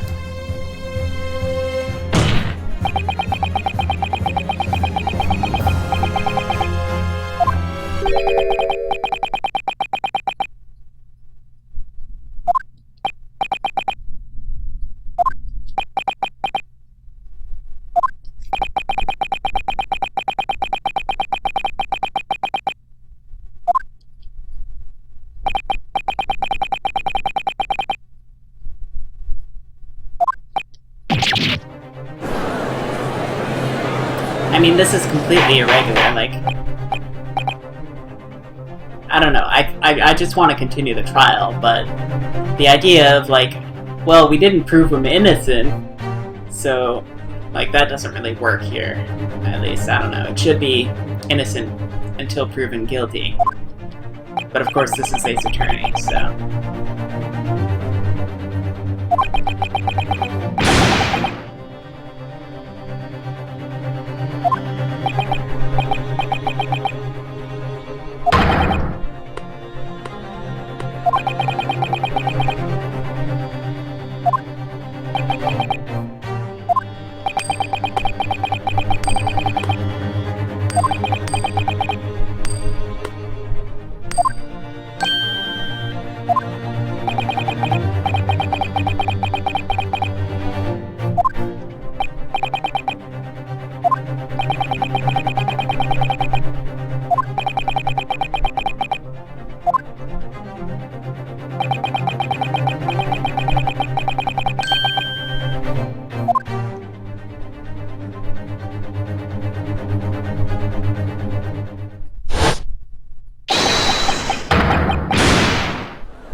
A verdict cannot be passed. Maybe another trial day? No, he's gonna say... No, his request was a not guilty verdict, so... Or maybe they're just throwing out the entire trial.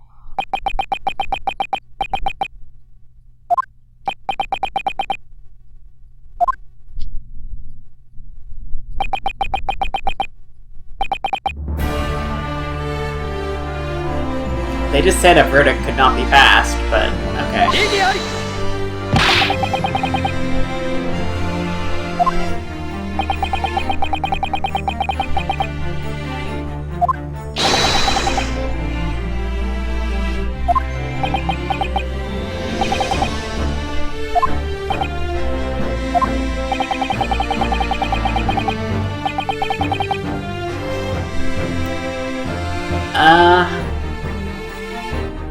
I mean, it is kind of the right thing to do here, in the sense of, like, his guilt has not been sufficiently proven. And I feel like I could have kept going even if we didn't have the evidence that he forged. But I feel like he screwed everything by forging that, and that made him seem way more guilty than he might actually be. Or I'm just overthinking it and he really is guilty. If it turns out he's guilty, then I'm gonna think he's a lot less interesting than I thought. But if it turns out that he's actually not guilty, but he just really wants to get himself off the charges, then I think he will be pretty interesting.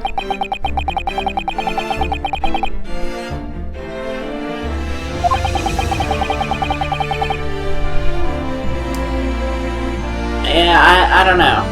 I mean, I guess it's also the court's fault for allowing that opportunity.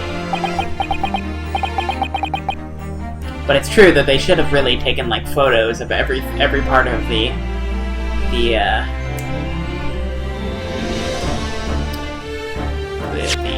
what's it called again? Wagon? Omnibus? Yeah. They should have taken photos of every single part of it.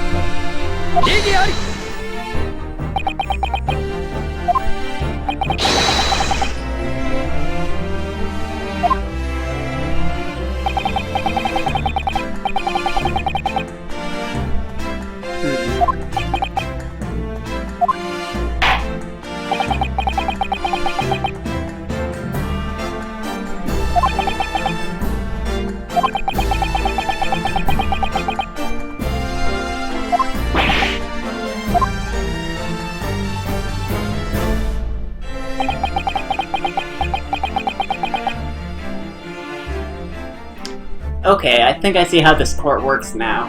So it's kind of like, if they can't prove beyond a reasonable doubt that he's guilty, then they just can't continue the trial. But if they can, then it's up to the jurors, is what it seems. I don't know.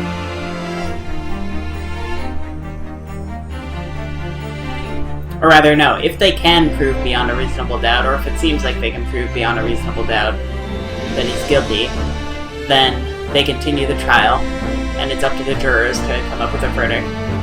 But if they're at a point where they have, like, so much doubt that they can't even, like, prove their case anymore, then at that point, the jurors aren't necessary, I guess.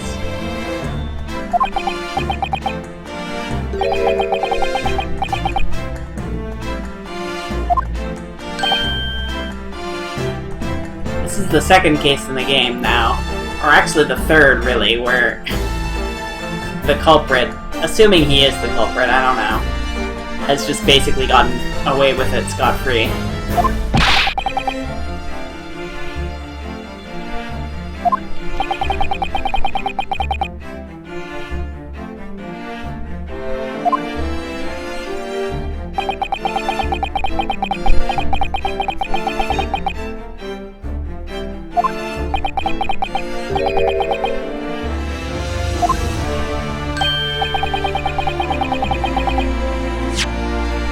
There might be, I don't know,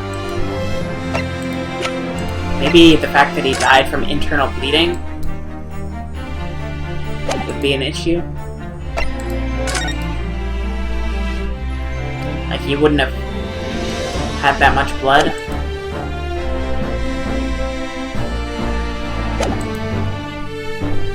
That's the only way I can think of getting out of this.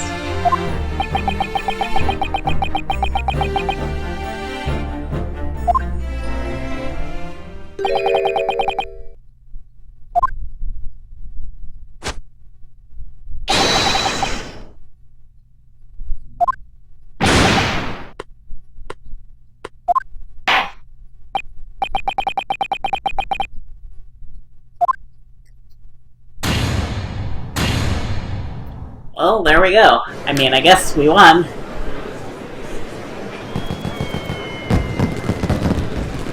Wow, they even have fireworks now.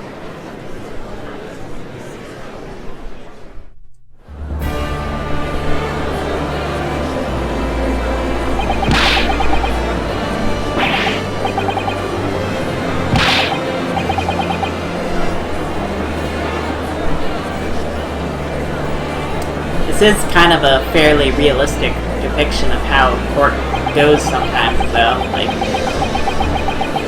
sometimes the verdict just doesn't really make any sense based on the evidence that was presented, and I don't know, like everything that showed up, but just due to technicalities here and there, this kind of thing just happens.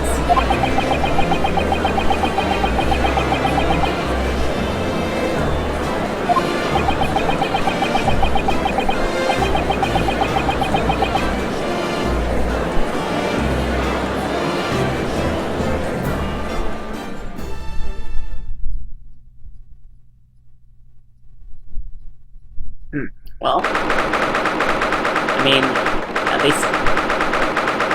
least we won, so there's that.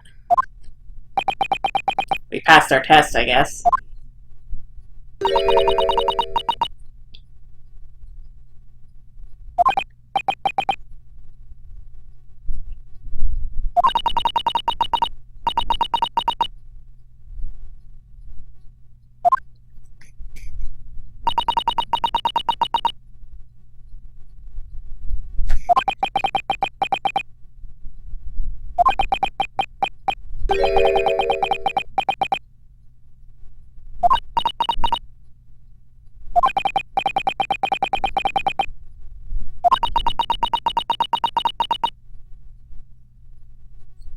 Well, it's not really our job.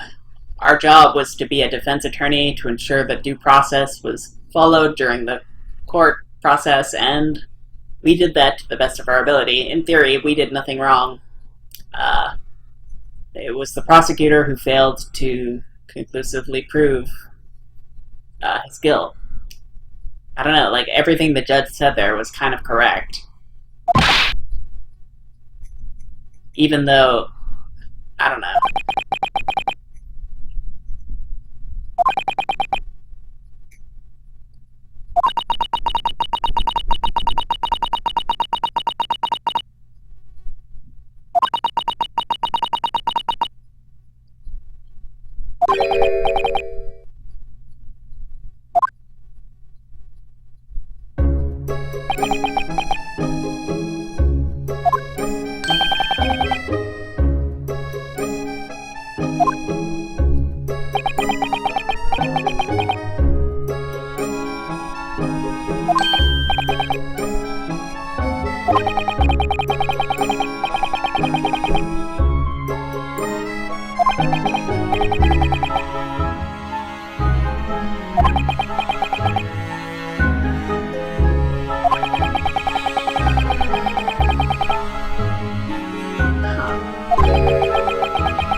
Come to think of it, I always wondered why they did the whole confetti thing and the whole celebration thing for a not guilty, but not for a guilty. And I guess it's kind of like as almost like a therapy for the person who just went through all that. Like, yeah, we know we just put you through the ringer, but here's some confetti. This will make you feel better, I guess, is the idea.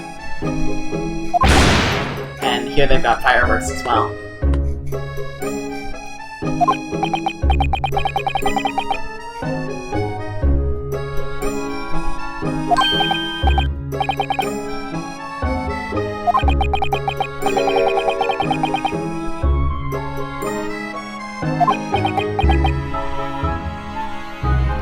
Well, that explains why he just hired a random lawyer. It's because he was prepared to forge evidence. So he didn't even really need a lawyer. He straight up just could have had anybody. So he just said, hey, you, why don't you be my lawyer?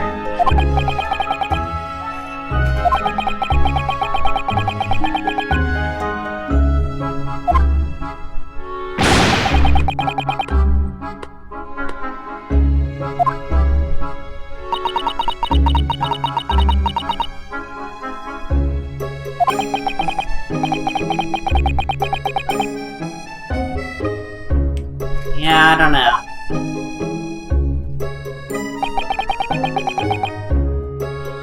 Like, this is, I imagine, how a lot of lawyers often feel, though. It's like, yay, we won, but who knows what really happened? Who knows whether, or if the verdict we got was actually the right one. All we know is that we did our job. That's all we really can do.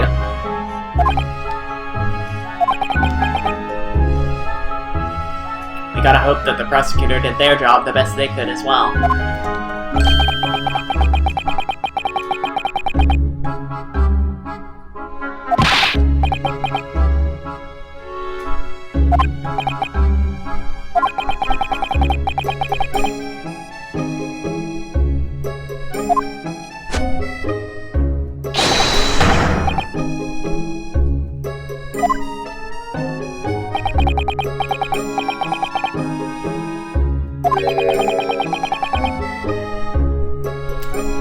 Alright, bribery too.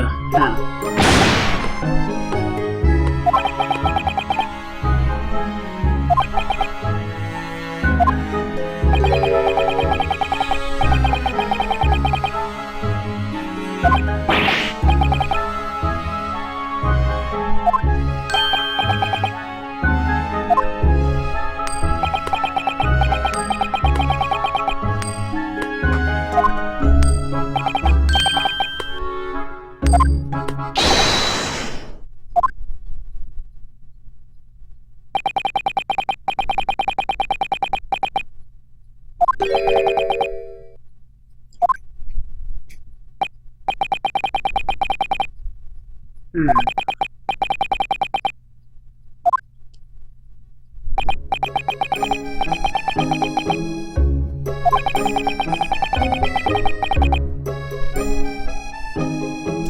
Okay, well, that's weird. Why would he be inspecting the crime scene?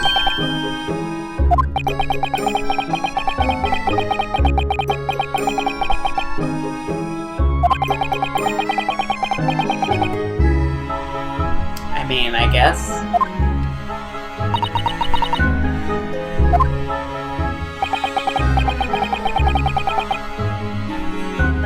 I wonder if they have double jeopardy at this point.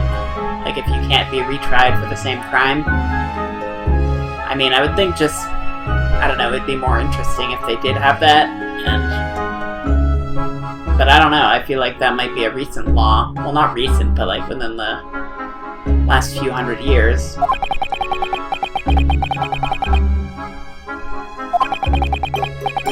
Then again, this is within the last few hundred years. It's in like the early 1900s, right? Maybe the late 1800s at the most.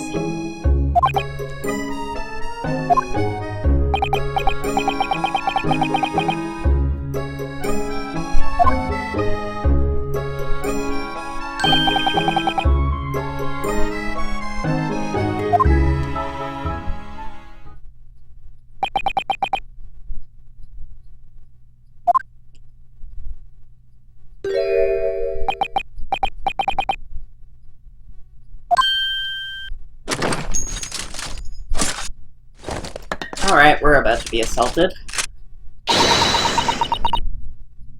Or held up at gunpoint.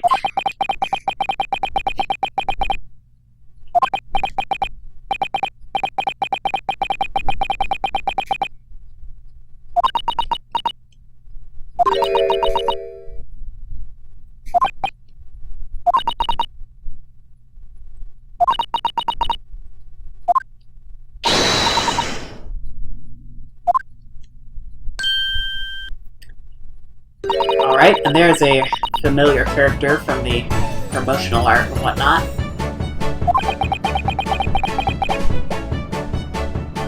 So I already know her name, and I already know kind of who she is generally, just based on the, I mean, I guess, what you would expect from how she was presented in kind of trailers and whatnot.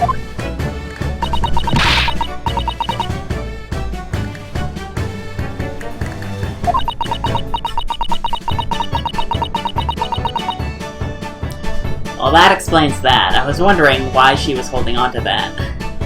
Like, where she would have gotten something like that.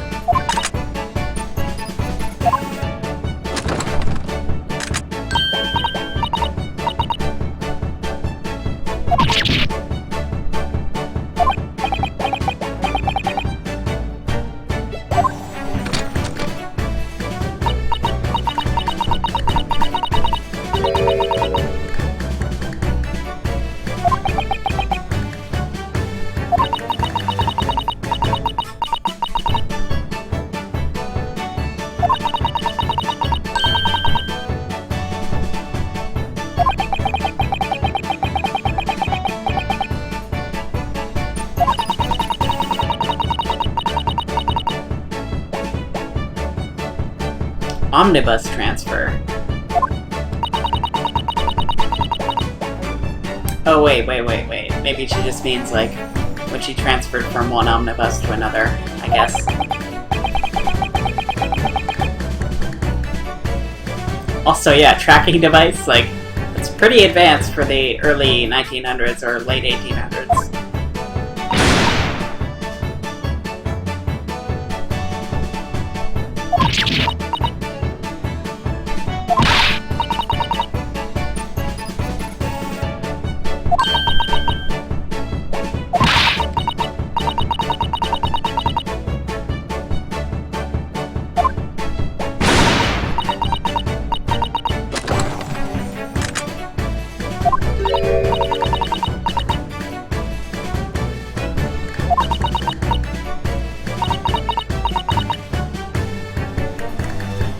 What the hell does Gordon Bennett mean? Is that like some kind of expletive that only British people know?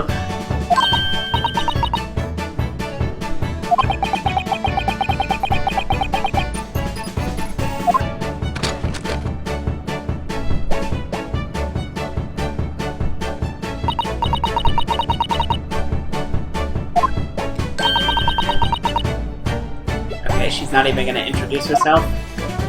I guess it'd be kind of a bit of a big reveal if they gave her name right away. I kind of thought they would just tell us, but whatever.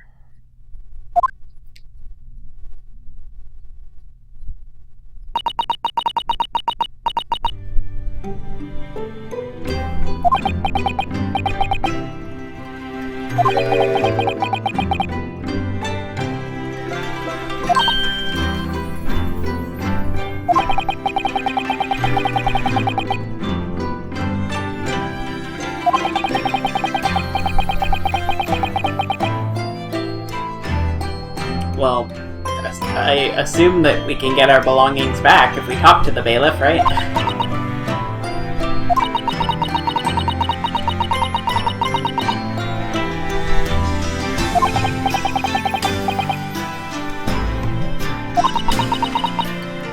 Also, we need to go talk to that clock guy. I forget his name. Hold on. Let me just double check that. Vortex. Heart Vortex. We need to talk to him to see if we actually passed our test, because, I mean, we did win the trial, albeit not in the way that we would have wanted to.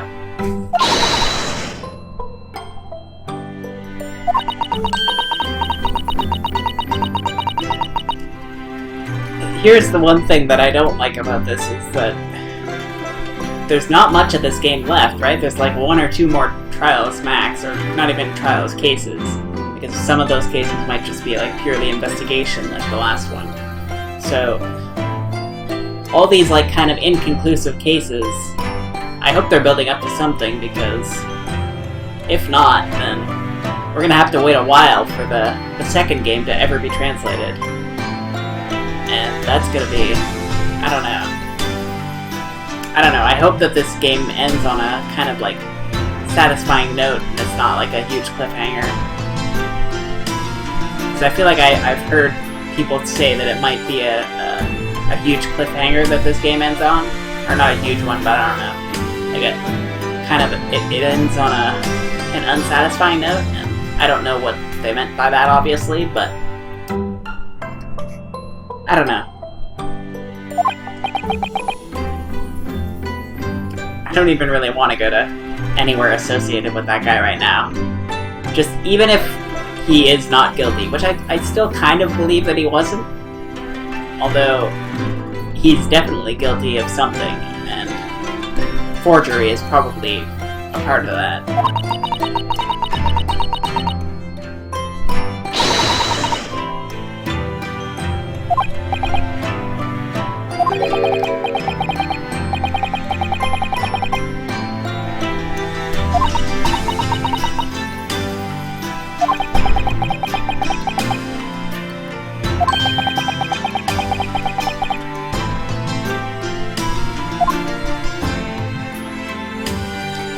Yeah, I'm still kind of surprised that he didn't take that.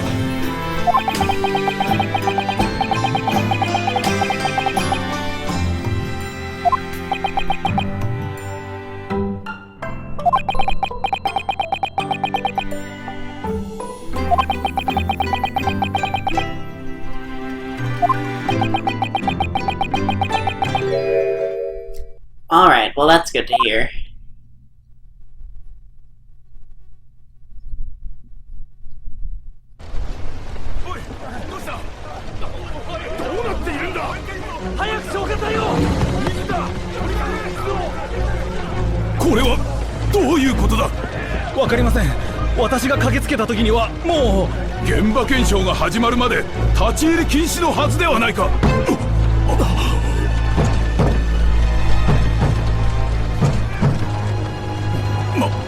まさか中に誰かいるのか。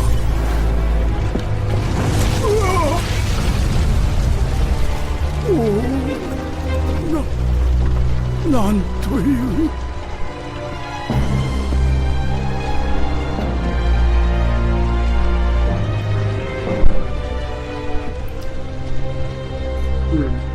I wonder who's in there.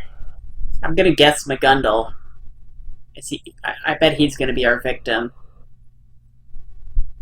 I don't know. I feel like it would just be too obvious if he turned out to be the culprit behind everything here.